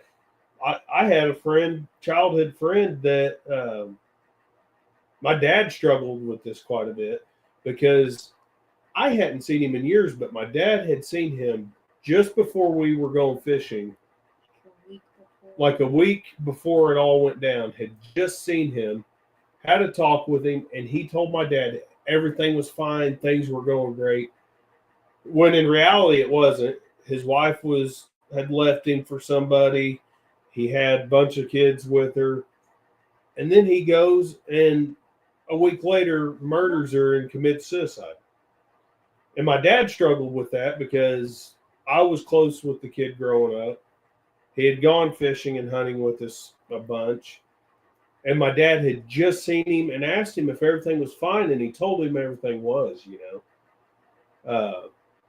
So I would rather people reach out and say something to somebody, because you got to know that you're not the only one that goes through issues in life. And you got to, somebody's. If they're telling you that they're not, they're liars. I know so many people put on Facebook to post all these pictures of them and their spouse, and even up to the very day that they post their divorce, and I'm going, why do you do that? Now y'all just look silly doing that. Why? Reach out and get some help, or at least don't fake it. Just joined in, first time over in Northeast Arkansas. Hippocrates Garden. Hello. Thank you for coming in. So, not too far. Bachelor's in Psych. Hey, there we go. So, I don't know what your thoughts are on this, but often, people are on medication, but it doesn't resolve things for them. It doesn't. And it seems like, honestly, I've seen people from the same families who deal with the same issues. One person doesn't take medication, and I'm not saying their life's perfect, but they cope with things and they deal with them. But what I see is a lot of these serotonin limiters or boosters or whatever they are, these benzos and stuff. What I see is people, it cuts off their rationalization and their ability to be compassionate and care. So in my observation, it seems like it makes it easier for people to make irrational decisions. People with kids, that go out. We just had somebody that Shayla considered a friend at the time, and has kids, and I'm not going to get into the details, but anyways, the husband goes in and he commits suicide. Irrational decision. I don't know if he was on any kind of medications or trying medications, but I feel like lots of times people are on those medications and that's what they end up doing. And I can tell you, I've taken Xanax before, not because I was prescribed, but because I was just young and stupid. And it made my ability to give a crap about what was going on, consequences. For lack of better words, my give a damn was gone.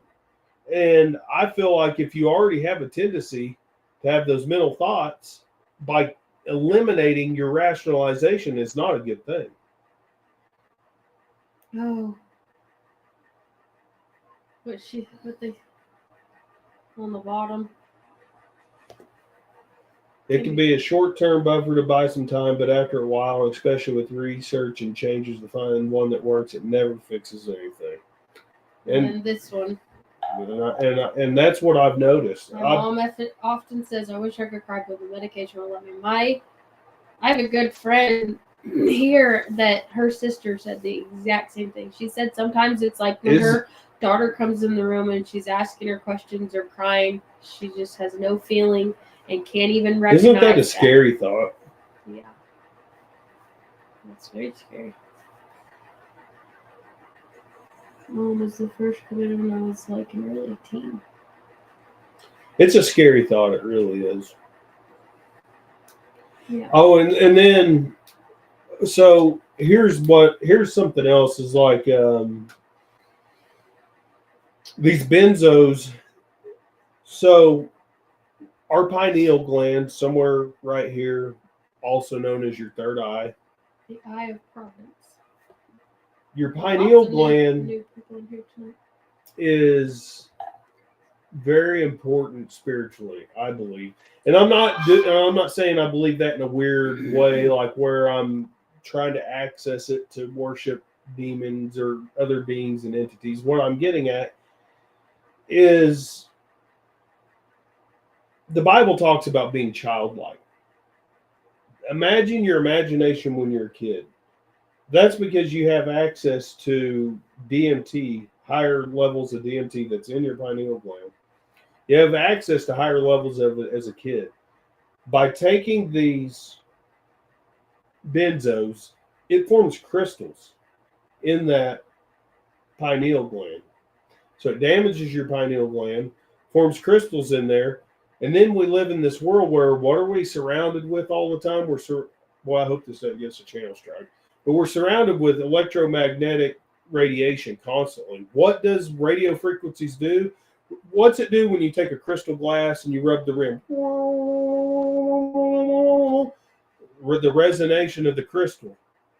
What do you think it's doing whenever you're damaging your pineal gland and you're surrounding yourself with frequencies, because it's just a product of the world we live in? Can't be good for you. As long as you say it's your opinion. That's my opinion, and I'm not a medical expert. Seek medical advice if you're having thoughts of any issues. I don't think you're allowed to say the other thing, though. Sounds like medication slowly turning you into a psychopath. Yeah.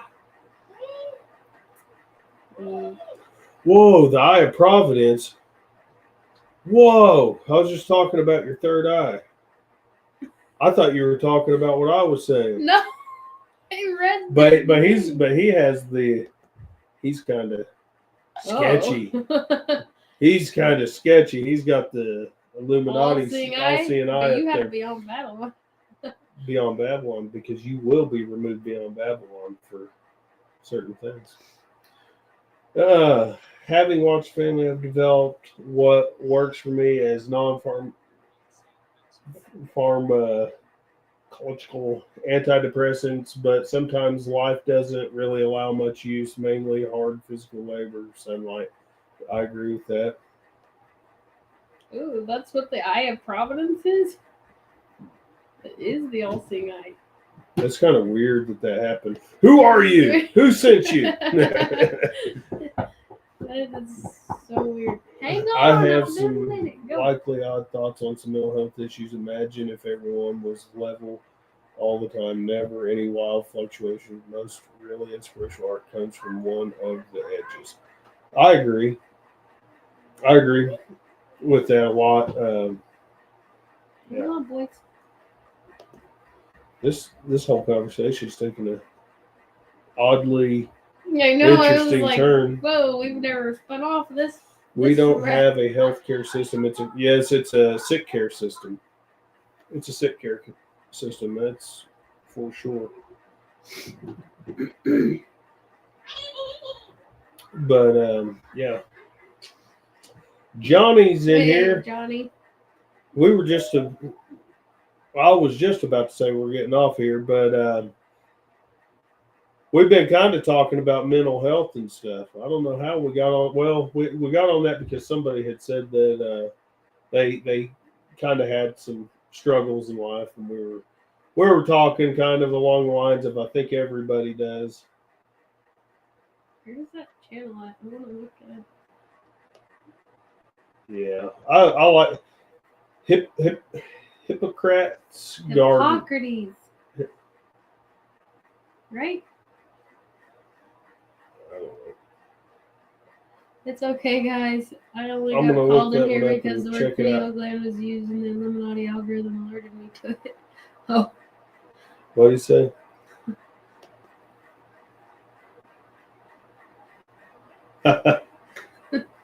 Yeah, I'm sure we've kind of been talking off subject of what we typically talk normally, about. But we've had a weird. lot of people in here. It's kind of interesting. It is, yeah, it's very interesting. But well, we appreciate you commenting. Yeah. Imagine if, say, getting your car worked on was done like, yeah, I'm familiar with all that. Yeah, if your car was getting worked on like you do in the healthcare system, a primary mechanic who had to give a referral to transmission specialist, windshield. The auto industry is kind of like that. But yeah, I get what you're saying. The whole referral thing just gets out of hand.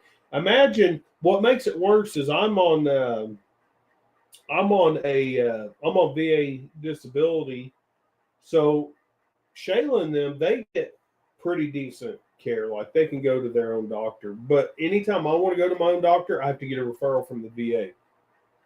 But if that doctor, if my primary care doctor wants to recommend me to another specialist, the VA will deny it, and I got to go back to the VA and see their doctor to get a referral. So it's like this big circle. So, and what it is they want to kick you in circles until you give up. They want to pass the ball, pass the ball, pass the ball, pass the ball, give up.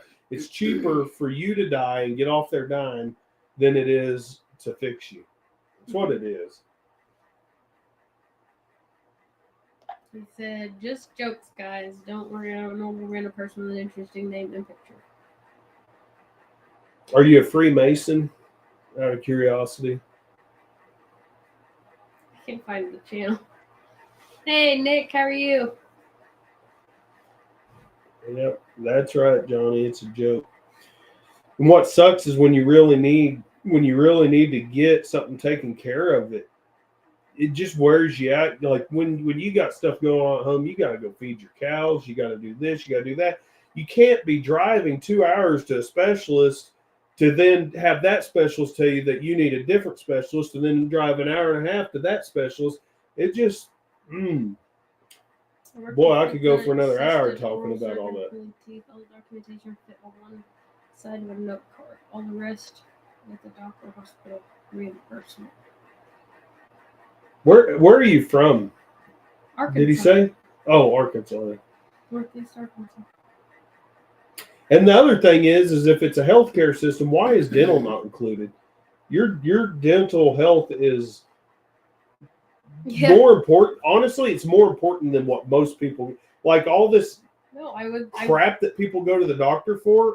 All this side effect I have of something I'm not doing healthy. Give me a medication for it. Originally, is not real doctoring. Your dental health is more important than going and saying, well, I have a gluten allergy. Can you prescribe me something so I can keep eating bread? You know, it's just stupid. Yeah. We're a medication. My system, original, when I first went to college, I was going to go for, shut up, I know what you're laughing at. I'm still waiting on parts. I've got it rigged up. I got a C-clamp. The bottom of it snapped off because Shayla got aggressive with it, and it freezes up. And like when it gets below 15 degrees, there's enough moisture in the mechanical cable system that it freezes up, and you got to run the tractor for 15 to 30 minutes sometimes before you can use the loader, however long it takes to warm up. But anyways. And the bottom of the box broke off on the joystick, so it doesn't hold back up when it tries to push cable. So I C-clamped it really tight, and carefully I can run the loader.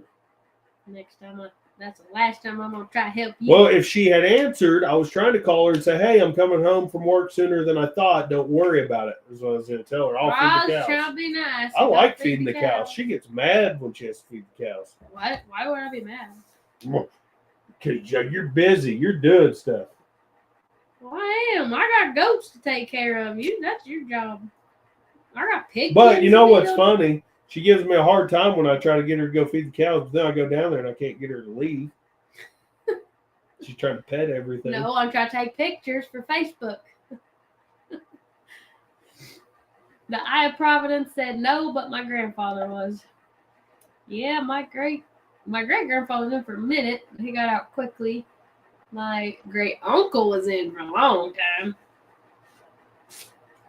And Samuel, click on that one. I was a Mason for a year. Ran screaming. Yeah. Did you get the tractor? Oh. Samuel Munez. Do you get government support to homestead in the U.S.? It is not common here in the UK. People just have traditional farms. No, not really. We do get a lot of grants. a farm for tax. Like if farms. you have, what is it, 10 acres? Or no, it's not No. even. It's like, no, you just have to make money.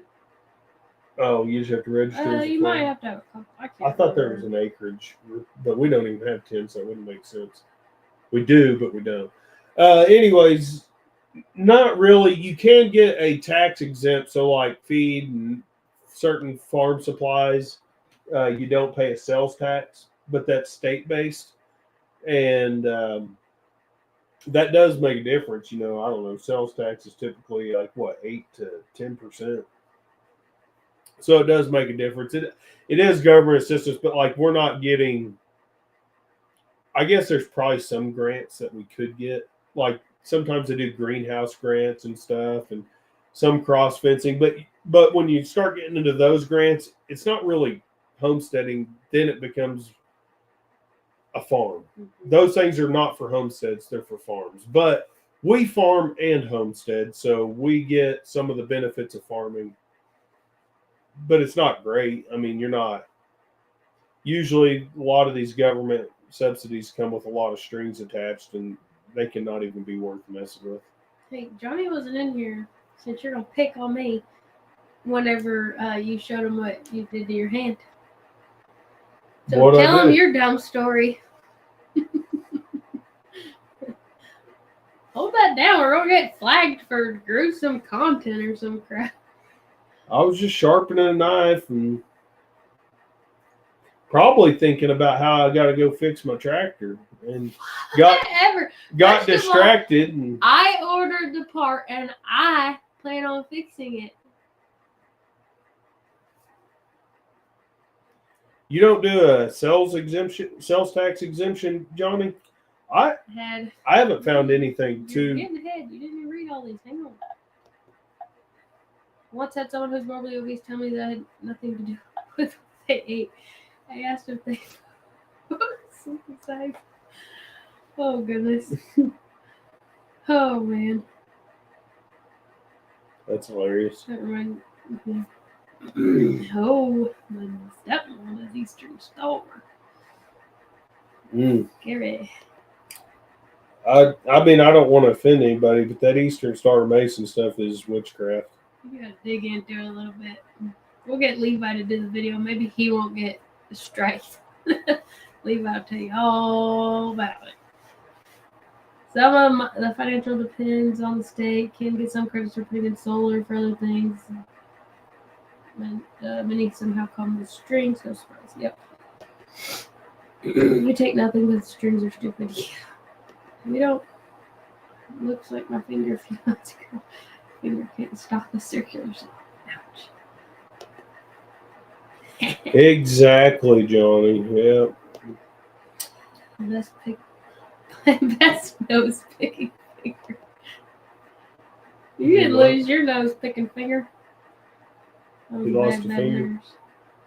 No, he said, looks like my finger a few months ago. Can't stop a circular saw.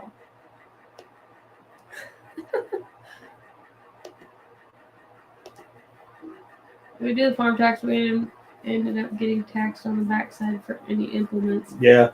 Honestly, I don't know what my status is with the county assessor. Last year, I was supposed to declare all my. They sent me a letter saying I was supposed to declare all my farm equipment and stuff, and I was supposed to pay tax on my tractor. I didn't even respond. I don't know if they're going to send me a $10,000 bill and say that I violated it. How can they charge you taxes on it? They don't even know what I paid for it. Yeah, well, they don't know what we paid for it. They don't know what I paid for it. How can they declare a value to something that they don't even know what I paid for? Could have been given to us, which it almost was. Kill it and grill it. Hello from Nebraska. Kill it and grill it. We got all kinds of new people in tonight. This has been a really productive one. That's why I haven't got off here. There's been so many new people. I like getting new people in here. On Instagram. Are y'all on? Well, obviously you're on Instagram then. I will find you on there too. Johnny, I don't know what's the answer to that. How do we make a change to this system? How can they just tax you in perpetuity for things that I bought? I own. I'm not renting. They don't own them. I'm not. First of all, how it's so counterproductive. If you're out there raising cattle to feed people, why are they giving people food stamps? Why don't they make raising cattle cheaper? You know, by taxing the crap out of you for an antique disc you got sitting around. I mean, think about that. If the county assessor sees my disc out here that's 60 years old that barely works, or I declare it, I'm going to pay taxes on that. That anything that I go to sell from here has to bring a higher premium, or I go out of business. It's insane. Oh, I found And killing it and grilling it. He said property taxes are killing them in Nebraska. And that is actually, sadly enough, I've seen some people who kind of farm and ranch in urban areas, and the real estate developers and stuff, which probably goes back to like BlackRock and Blackstone and Vanguard Group and people like that. Probably, and even just local guys that are wealthy, that are developers, they want that land. When a city's growing and there's a good economy around it, they want that land. They want to make, they goes back to that Freemason thing. They might be on the city board, council, and, or influence people on the council. Hey, we need to raise that property tax, or the county, whatever, we need to raise those property taxes. And what they do is they drive these farms and ranches out of business. They can't afford to farm it anymore. They steal the family farms from them, farms that have been in their family for 100 years, just to chop it up into quarter-acre tracts and sell them for, a big bull. $50,000 for a quarter-acre tract to live in a stupid gated community. Kill it and grill it. You guys go check them out.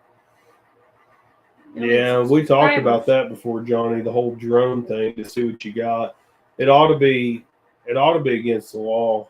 We already, in my opinion, we already have enough invasion of privacy with Google Maps and stuff. But flying drones over, and here's my problem with that, Johnny, is even if they argue we've got a legal right to assess your property and I'm sorry, but I don't know who's flying that drone.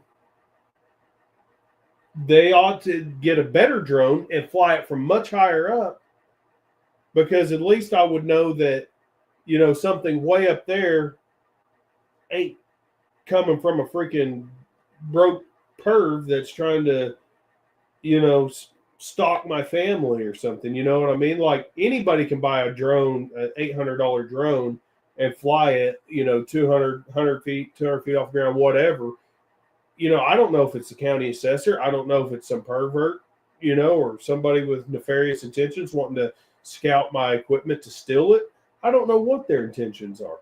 Like, you bet invest in a drone that you can fly out of sight. Actually, just use satellite technology. Something besides looking like a weirdo flying your drone over my property. Trying to look all y'all up. Wait, what did they say? Garden Jonesboro. And that's my other argument, Johnny. How do they know it's mine? How do they know that I didn't loan it from somebody? How do they know it's not currently being leased from somebody? How do they know I own it? Why is the burden of proof on me? Your main picture. What is your logo? Is it a blue circle with a G in it?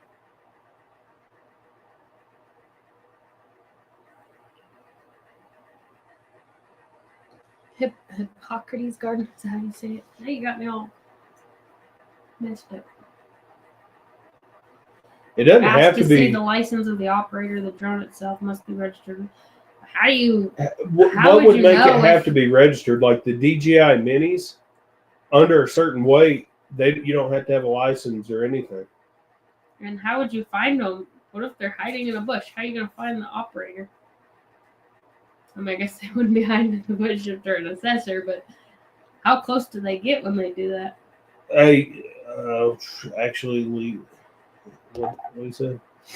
Yeah, because the disc in the out there, that ain't ours. Actually, legally, every drone flight is a commercial flight per FFA with specific exemptions for recreation, which has 7 things that need to. Oh, so is that why you would need a license? Because if you're using it for a business or entity?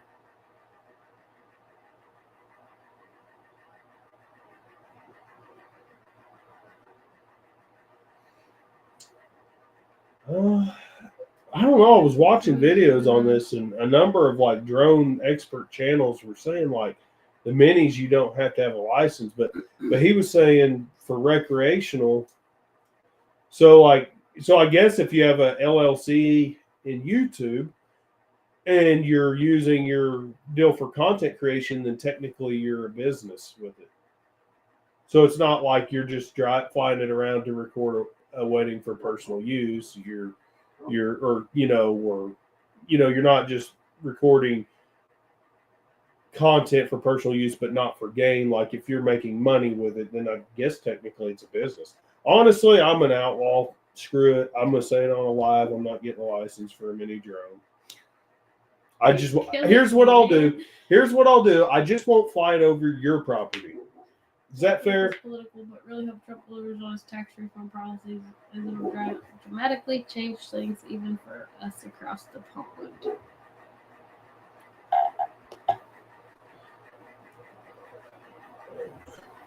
What did I click on? I was reading Samuel's. Oh yeah, back to that. So tax reform. So he's talking about going to a tariff-based system, which in short term, I can promise you this: it's going to raise the cost of goods. But in long term, what I'm hoping it will do is drive down the cost to manufacture domestically. But short term, I could see the tariffs becoming a problem for consumers as far as pocketbook goes. But this has been long overdue. I think that it's long overdue, and it's our duty, if we care about the country, it's our duty to sacrifice some of that and move forward. But for me personally, it kind of sucks because I do make money off of importing Chinese stuff. But I do it in a market that's flooded with Chinese stuff. I'm simply just taking advantage of something that currently in the current system, there's nothing I can do about it. But if we go to a tariff-based tax system instead of an IRS, ultimately, once that establishes, domestic production again, things could be really good from there on as far as taxes and products will be better. There's more reputation on stake for like a Chinese company. If they manufacture 10,000 things and sell it to somebody whose Amazon warehouses it, those people have no once that person invests in it, puts it in an Amazon warehouse, it's not their problem anymore. They don't have to support it, But if it's an American-owned company and they make millions of something to sell to consumers, if that product don't work, it ain't going to do good and they ain't going to survive. That Chinese company could just make another product and flood it, make another product. We don't even know what company made it, It's so convoluted. Felony to shoot a drone. What's at what range? Are they allowed to? Are they allowed to come all the way? Like, how far down are they? There were some states I'd have to go back. Flying around and looking in your window. I'd have to go back and see if it ever went anywhere. But there were some states that were proposing legislation to make it legal to shoot drones down several years ago. What am I supposed to do? Get a flashlight, a beam light, and shine it at it until it goes away? That's illegal too. The heck it ain't. You'd be like those people that were shining lights at FedEx pilots because they thought drones were flying around the other day. I don't give a crap. That's creepy. I hate those things so much.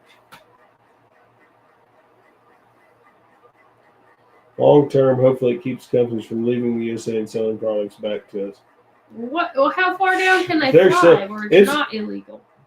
Killing it and grilling it. It's beyond companies leaving the USA and then sending it back. That was how it got started. We have so many Chinese companies that will clone anything. They'll clone a steel chainsaw. They'll clone a Husqvarna. They'll clone calibration instruments. They'll clone that are made in Germany or America or whatever. They will clone anything and sell it back to us. I mean, there are literally, there's got to be millions of Chinese manufacturing companies that make everything. It's the stupidest stuff.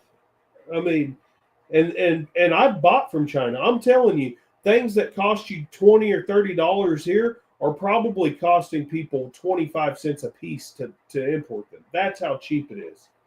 For example, in the calibration industry, I can order a load cell made custom, totally custom. They made me a CAD drawing and stuff based off of my hand drawing because I couldn't find this load cell domestically anywhere.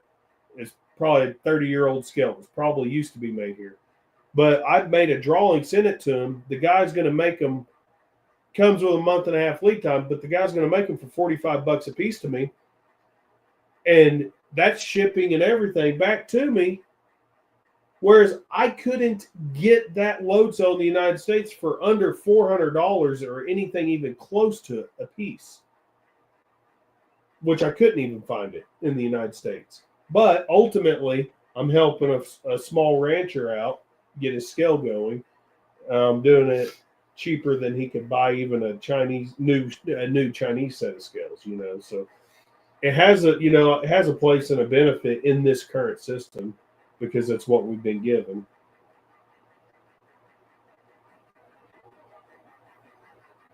Yeah, they don't recognize trademarks or ownership. They don't care. And how would you ever figure it out? I mean, customs is a joke. You pay a bunch of fees to customs, but they don't know what you're importing. Whatever it says on the paperwork is what you're importing. Chinese chainsaw, Neotech. They don't know if it's violating a trademark.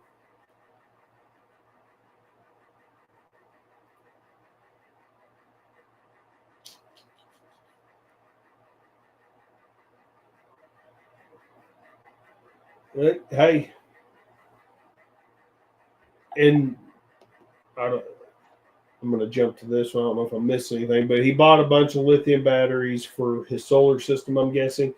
And there's nothing wrong with that. And I'll tell you why. Because you could go pay $12,000 and the odds are you're buying just a product that somebody is either having made in China or has imported from China. I'm sorry, but I'll save the money on my part. I'm not going to pay a corporation to just go to China and get something for me. If I do the research to do it, and I just skip them and go to China, more power to you. Well, and before anybody jumps to anything about the whole supporting American businesses, you might not be supporting a business that's upcharging you, but they're still employing people down there at the port where you have to pick up. They have warehouses that you have to. Yeah. So I mean, you can buy from an American company, like he said. They're still Chinese cells, but they assemble the batteries here. And I'll tell you why. Because lithium is very bad for the environment, and we have environmental regulations here. That's why it's still being done over there. So China can pollute the environment, but we can't. And lithium saving the environment at the same time, but we're strip mining. Anyways, that's a whole nother topic. But yeah, what she's saying is, the argument could be had that, well, if you buy an assembled in America battery, you're paying for those jobs, that those workers are assembling the battery cells or whatever. You could have that argument, but like she said, how many people were involved with my backhoes? My goodness. Well, we had, what is the agent? What's the agent called? We had an agent, a forwarding agent. They were out of California or New York. And then we had another agent that dealt with another part of it, the porting part. I don't even know. They were out of one of the states here. Then we had the warehouse that we had to deal with, the trucking company that had to go pick up the stuff from the port to the warehouse. Yeah. I mean, there's plenty of Americans that involved company in all that this. moved it from 20 minutes down the road to the warehouse is making a killing. Mm-hmm. Yeah. Literally killing. And that's how things get to be made in China for $5 and end up on your table for $100 or more. Meanwhile, all these big American companies have all these foreign employees. But that shipping company hires a bunch of truck drivers. Truck drivers make a decent living. The system is broken, but it's feeding people right now. And I hope that we do get some changes as far as taxes go. I really do, to answer that question in long. Yeah, that's unfortunate, Johnny. Those things are going to be a permanent eyesore. They literally have to, they're called rare earth minerals for a reason. They have to move millions of tons of dirt to get to them. And it creates barren wastelands. It really does. Yeah, I totally, Samuel. That's true. And Samuel, that's why I said it's going to hurt at first, because we're still going to have to buy from China. And when they tariff the crap out of China, the consumer is going to pay for it. Mm-hmm. I mean, we're still going to have to buy from China. It's not going to change that immediately. But what it is going to do is it's going to stir the pot, and people are going to go, hey, let's get an investment group together and let's start making load cells and indicators in the United States for the weights and measures industry, which I'm familiar with. It's going to stir that pot. Let's start making our own microchips again instead of defending Taiwan for some stupid Asian civil war. Forget Taiwan. Let's make our own microchips. It's going to stir that pot. Quit buying parts made in Mexico. Quit buying for John Deere specifically. Which John Deere is supposed to be an American company. Boy, they've been throwing a lot of jobs away to foreign countries. But, and they have a price tag that should support making it here. So it doesn't make sense to me. Let's buy the most premium tractor you can buy money-wise, but let's outsource everything at the same time. If I want to buy a foreign tractor, I'll buy a Coyote. I'll buy a Kubota. I'll buy a TYM. Your Toledo indicators are made over there. Toledo. Okay, you want to talk about marked up Chinese good? Mettler Toledo has stuff made in Sri Lanka and China and stuff. And they're the most expensive weights and measures equipment you can get in the United States. I'm going to fix a transfer station sometime this week when the parts come in. One load cell, a load cell cable, an indicator, and a cold weather kit, because they have a manufacturer defect that they kind of tried to hide a little bit. But all that stuff together is going to cost a customer in the ballpark of $12,000. Now, I'm a competitor. The company I work for is a competitor to Toledo, so we get a pretty much a retail price, and then we have to mark it up. But that's outrageous. That load cell, I guarantee that load cell is costing in the ballpark of $30 to $150 to import it and have made with their proprietary technology. I guarantee you, at the volume that they're ordering them, it's probably closer to that $30 range. And I can get similar load cells from China for $100 myself on low volume. digital load cells. Maybe not. Probably what it is it's probably the obsolete Toledo technology, but I can get digital load cells. It's probably their last generation of stuff. But I can, it's insane. I didn't say Kubota was Indian. Did somebody else? They're parts and then they're manufactured here. Up. Where are you going? Trying to look at. Let me find it. But what I'm getting at is it's foreign. What I started to say was that Kubota was foreign. Outdoor Homestead Center here.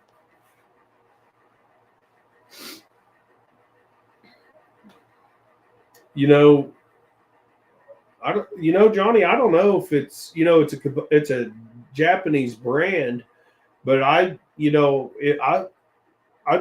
be surprised if you traced back where the parts are manufactured.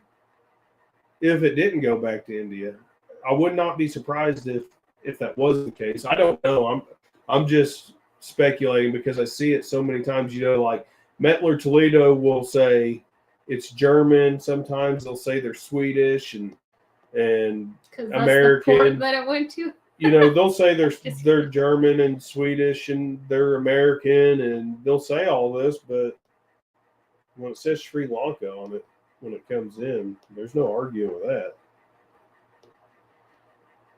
I guess someone might have bought Tyler. Came on a long day and ate until midnight. Last tractor I bought is from Italy, but then it's only 2 hours behind.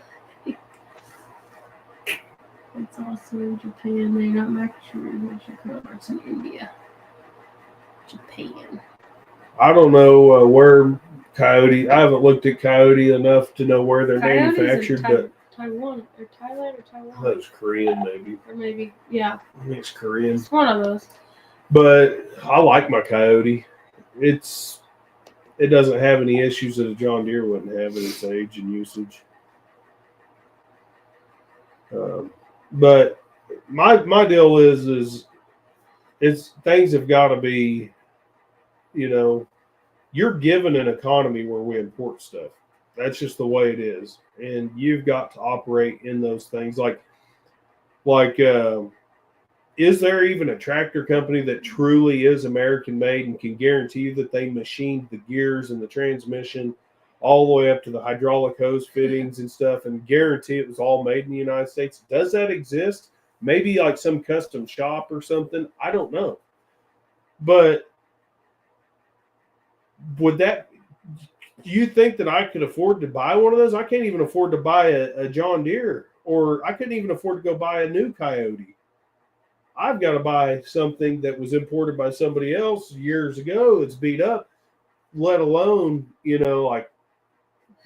just a number of things. Just a number of things that we have. I bought a Chinese backhoe. I couldn't afford to buy a backhoe that was, first of all, I don't think it exists that there's a backhoe attachment for a tractor made in the United States. There is some heavy equipment that is made here, but from globally sourced parts like other stuff. Oh, boy, it's a rabbit hole. Well, at the bottom line, we're all God's people, and you're still supporting other families. Made on planet Earth. But you're still supporting other families overseas. Johnny, here's what I don't want, is I don't want any tractor that's got, I believe in buying equipment that's old enough that doesn't have regen or def on it. That's why we drive a 01 and a 94 Chevy. But if you can stay away from regen and def, I think that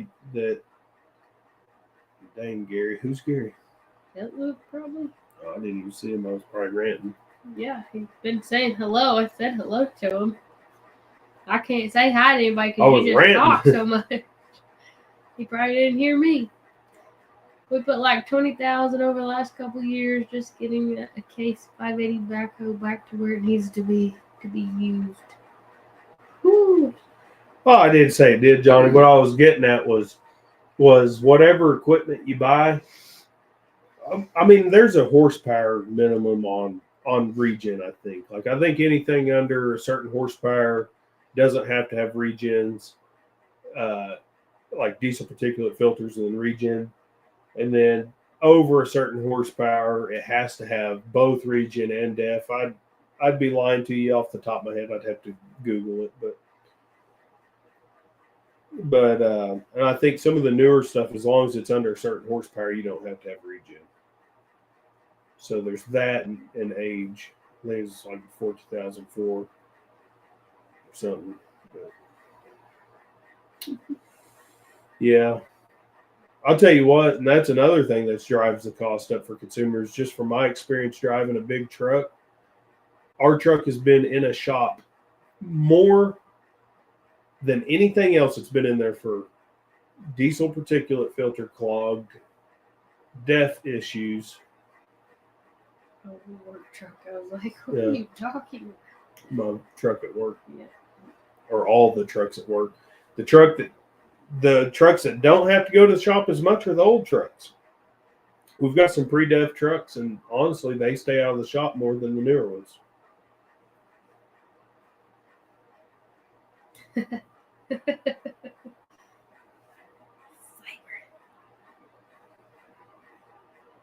Yeah, Johnny wants a Tesla truck. Hey, we were kind of somewhat close to Johnny's neck of the woods, and we seen two of them on the highway. Yeah. Back to back. That was the first time I've ever seen one in I don't person. even like using the word truck in same sentence. It's more like a they cardboard box. I don't even know how taped you can do mental gymnastics well enough to call that a truck. Same the way they do the Honda Ridgeline. Yeah, it's like Honda Ridgelines are the That's the ugliest Honda freaking Ridgeline thing owners I are the did Tesla see. owners.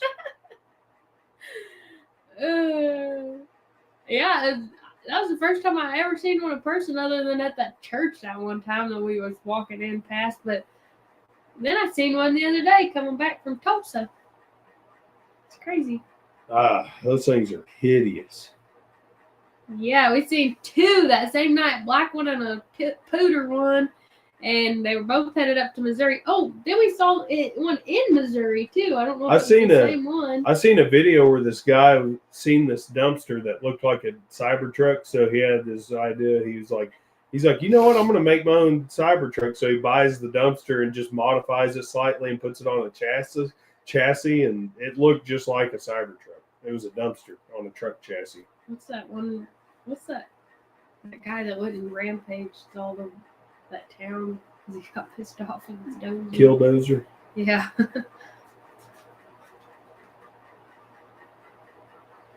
C20 sure would be. I'd like to have a 4-door C20. That'd be one of my dream trucks. I seen a guy the other day had one lowered 2 inches off the ground with big old 22-inch rubber band wheels, and I'm going, oh my gosh, what have you done to that truck?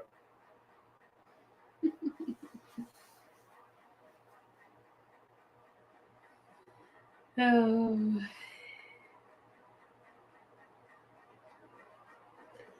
Well, that's kind of where we were going with that topic.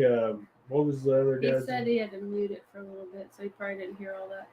We were saying that we believe that it's going to get hard for the consumer before it gets good, but the direction of the new tariff-based tax plan versus IRS, if this all happens, could be good in the long term for the American people, because what it's going to do is force manufacturing back to the United States, because the tariffs will be so high that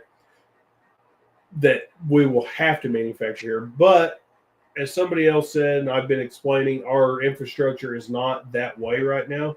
So ultimately, if it's tariffed really high, it's going to cost the consumer money, because they're still going to have to buy from overseas until that infrastructure is built. But I think it would come back eventually out of necessity.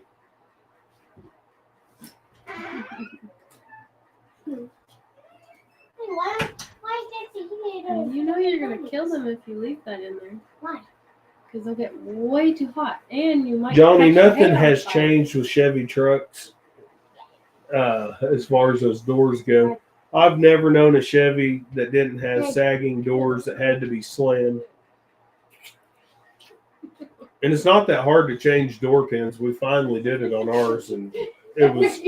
I don't know why I put it off for so long on our 2001, but our 98, I never did the door pins on it, and the doors were just sagging like half an inch. Seems to be, other vehicles do that, but it seems to be Chevy has just always had the worst doors. Kid, stop. I love you. He needs attention. Apparently. Come here. It's gonna be funny on camera. But, Say hi. You don't want to. well, I think Just Hudson wait. needs some attention and some popcorn. Yeah, I'm about to sleep. Guys, Oh. I'm gonna get off here. We're gonna get off here. I'll probably go over to Trey's live if Trey's still going. And Trey's a pretty cool guy over at Outer Louisiana Life. I recommend if you're still wanting to, you're gonna show him a baby rabbit real quick. Oh, Huxton, by the way.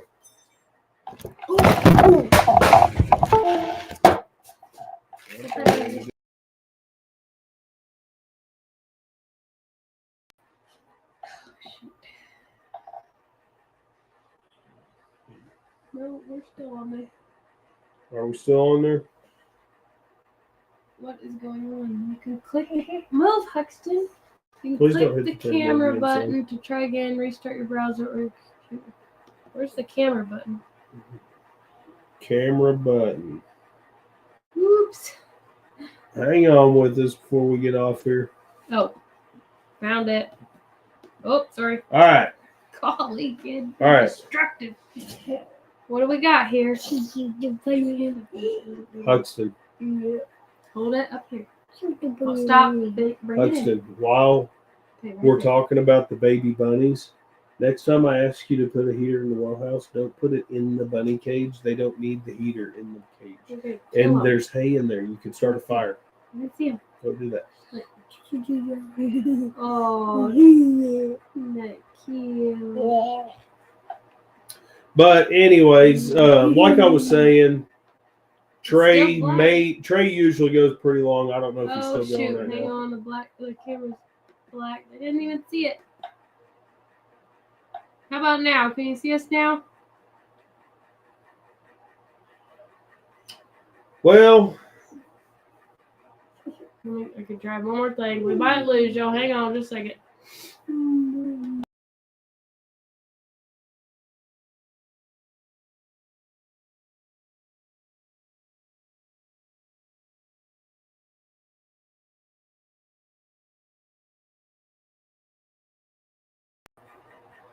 There we go. can you see it now?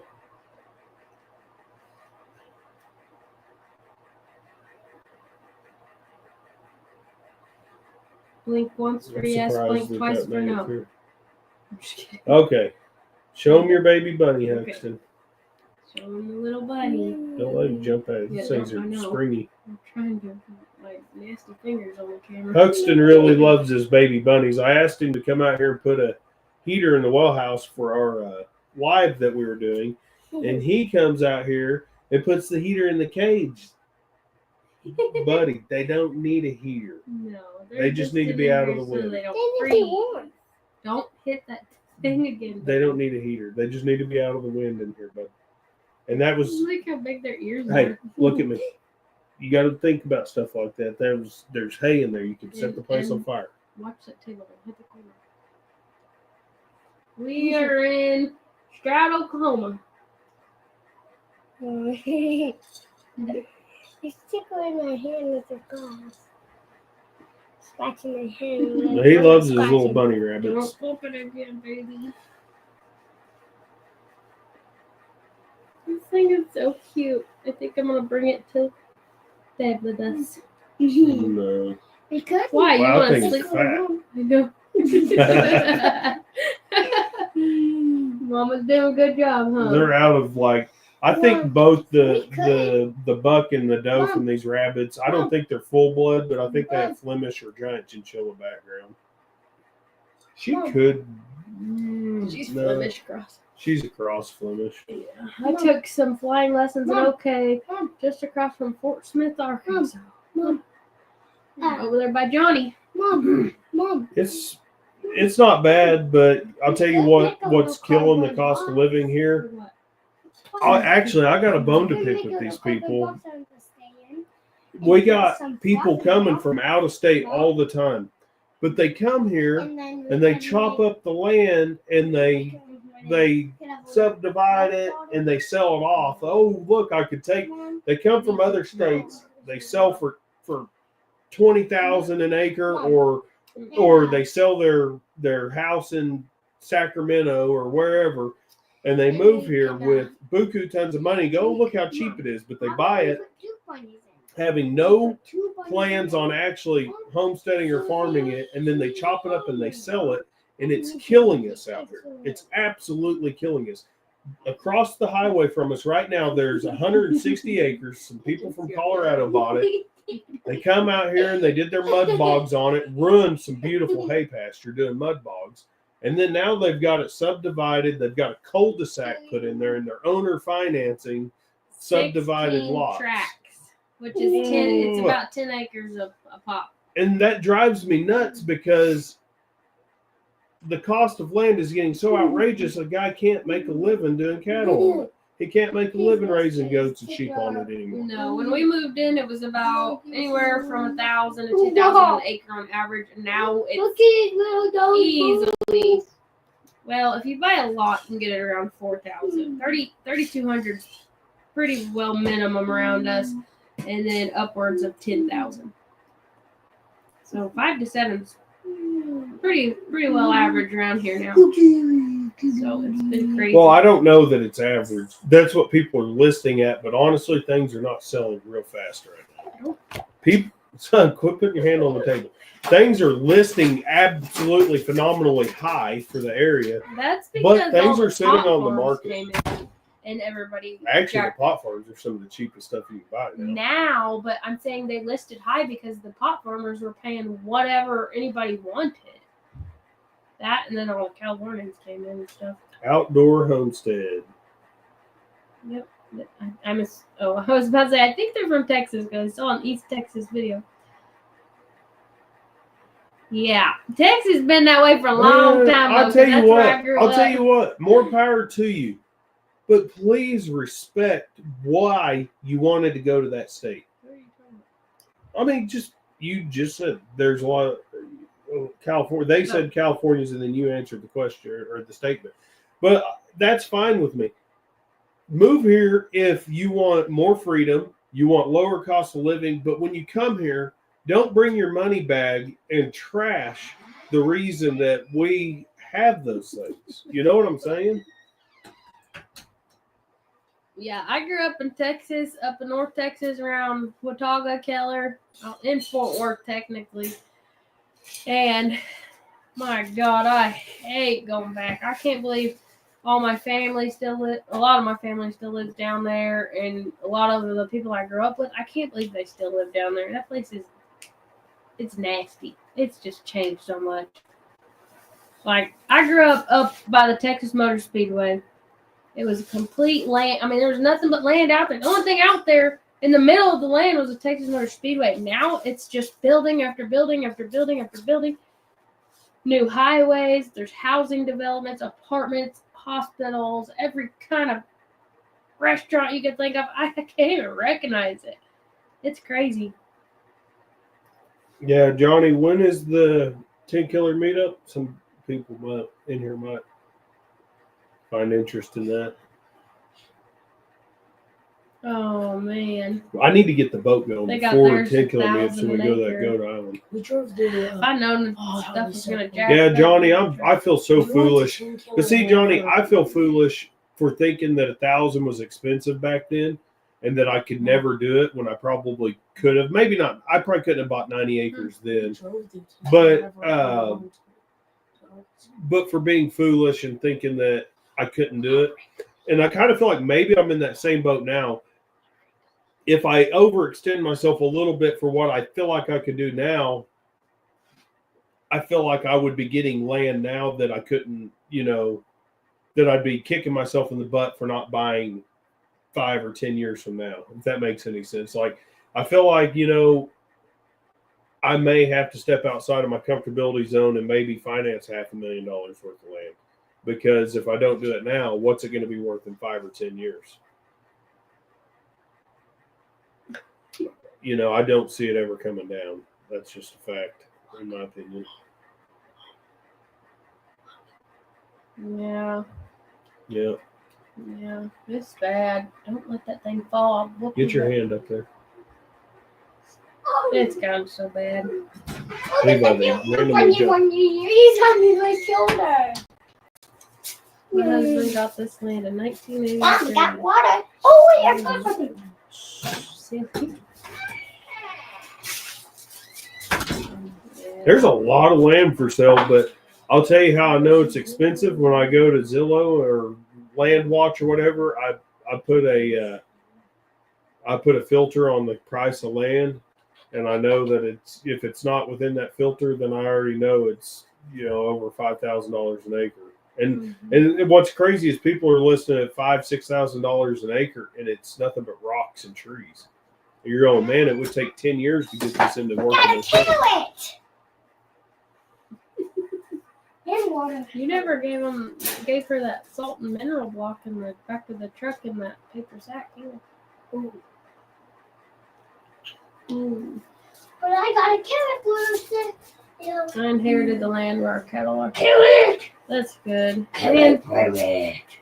What's sad to me is when people inherit sell land off. and then they think it's a payday. oh, it makes me sick. A lot of these people are doing just fine without selling it. It's like, or then the flip side to that is people will inherit land and they won't even visit the land. They won't lease the land. It never gets used, and it goes to blackjacks and rocks again. Blackjacks come in, they pull up the rocks, and it's just bad all the way around. It's sad when people get something that a lot of people, There's abandoned houses all over around for us. Or they inherit the land and sell it to the yeah. Oh yeah. And around us there's abandoned homes all over the place. There is a gorgeous, huge house about a couple miles from us down the road. Beautiful. Man, it's like my dream. And it's been abandoned. It's trashed out. I'm trying to get some neighbors of ours to sell us 80 acres of a 160 piece they have. And there's another neighbor that's sweet talking them for the other 80. And I could be speculating. I hope I'm wrong, but he's a developer. He's a contractor and a developer. And I kind of feel like his plans are to subdivide it and build. He's a millionaire and he's got a big fancy house right there on it. He may just want the land, but I feel like his plans might be to subdivide it and sell some millionaire houses out there on it. And if I could buy that whole 160, man, I would love to. There are gorgeous, like big, huge barns on it that probably 100 years old. There's like a milk parlor. It's beautiful. I just want to restore all of it and, keep the history there. It'd be awesome. Oh. Mom, can't get the water thing on. Okay, I'll do it. We'll fix it. You're a good boy for taking care of him, baby. I think it shouldn't be there, though, Mom. I know. It 'Cause says we it's- have the wrong. It's really hard. I know. Because it's not a rabbit cage. Right there. Right here on the door. Has a 30-acre lake. Wow. Yeah. I don't get it. Well, if I had a People don't 30-acre have lake, I would just be in hog heaven. people. There's about a 30-acre lake across from the It's bigger property than that 30 we're. acres, bro. Oh yeah, probably about the across from the. It'd house be that it'd be we're right talking out our front door. I would try to sweet talk the owners into letting me bass fish it for sure. Like, hey, we're 360. neighbors. You gotta let me. My great grandparents had land in New Mexico. I think they had 600 acres, and I want to say that one of the cousins or something has 200 acres left, and they lease it, but I don't know. I'm trying to figure that out. I'd like to go out there again before anything happens to it because that's when my great grandfather was born, and I'd like to go see the house again. To get that lady to do it because I could never live in New Mexico. I could if I had enough acreage, I could deal with the desert. I would just run the appropriate livestock for the sagebrush. I just don't want to leave the family. So like we could just lease it. Stitched after stitch. I would. I could deal with the desert honestly, and just if I had enough acreage, I could just run Corriente cattle or whatever, and I could deal with it. But I can't deal with the government of New Mexico. It is terrible. New Mexico is one of the worst states in the country as far as government. It's just a lower population California is all it is.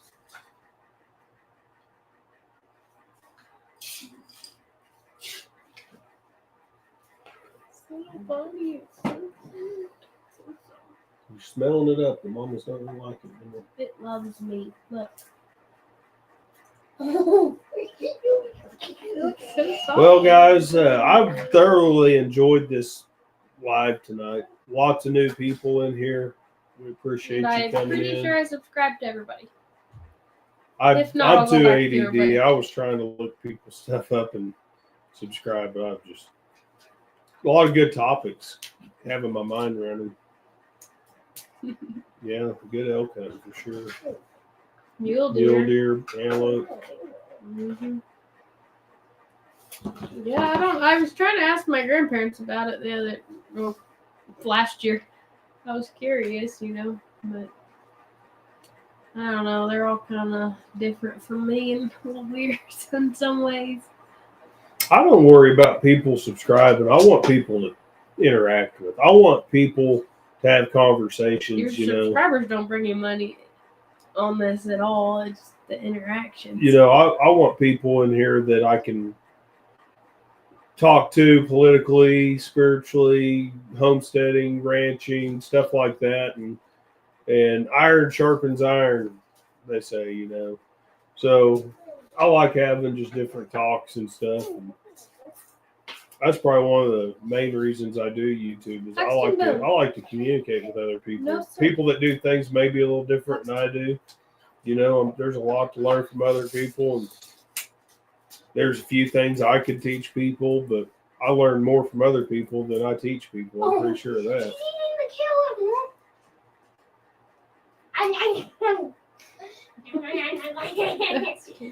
Tag and be.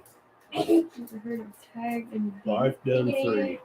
So that YouTube channel? When you put life done free, that kind of sounds familiar. I'll look it up because you're too ADD. But Johnny's dropping some links to some people, so feel free to go check them out. And Farm to Table Direct Show, that's a channel right there that I feel like when you're talking subscriber count, and I can tell you from experience, I have literally gone in, unsubscribed, and resubscribed and rechecked the bell because I don't get their notifications. I will 2 days after they do it live, and I'm just, I got to have a notification. I don't remember. I've got too much stuff going on to remember what days people do their lives and stuff. And I believe that's because they're over the target on some topics. When you're over the target, you get flack. So if you have a chance and you're kind of, I imagine from the talks that we've been having, that you could find some entertainment and some knowledge on Farm to Table Direct Show channel. So, you may have to go there and check on them from time to time to watch some of their stuff if you're anything like me and don't get those notifications. Yeah, it's definitely not shadow banning. That would be a conspiracy. That doesn't happen. Every time I want to get off here, we get more people. I know. I'm going to bed. You guys can talk all night, okay? I got stuff. I want to jump over and see if. Well, let me look and see. Now Tony's on. Tony, our neighbor. Hey, Tony. What? Why is he on another channel? This is other YouTube. I got multiple YouTube Just handles. thought I would throw one. Oh, like on this channel. Oh. That was tripping me out. I thought he changed his picture real quick. We do too. Well, we have personal channels. I'm over in. this, so. I just went to Trey's live to see if he was live. Trey is still live. I'm also Guys- YouTube police. Yeah. Well, Tony, I hate to do this to you, but we've got to get off here. We've been going for 2 hours, 35 minutes. I told Shayla it was only going to be an hour because Trey's going live. But like I said, Trey is live. Guys, please go check out Trey's channel. He's got some cattle videos and actually a lot of cattle videos. Johnny in here, he's got a lot of cattle videos if you're into that stuff. But Trey is live, so if you guys still have time to be on a live, go check him out. Our Louisiana Live. She ate a lot of that carrot. Yes, she's probably We need to hungry. come get this baby back. But anyways, guys, I enjoyed the conversation. You guys have a good night. Check each other out. Are getting Come off back here. in the live Check out and those. check all these channels out. And don't forget I think you to. have to post the live chat on there, right? Anyways, No, they can go back through and read all this. But yep. thank you guys. Thank you guys. See you later. Next week. All right, Wendy. I'll look for it. Grandma said hi, Huxton. Hi, Grandma. Bye, guys.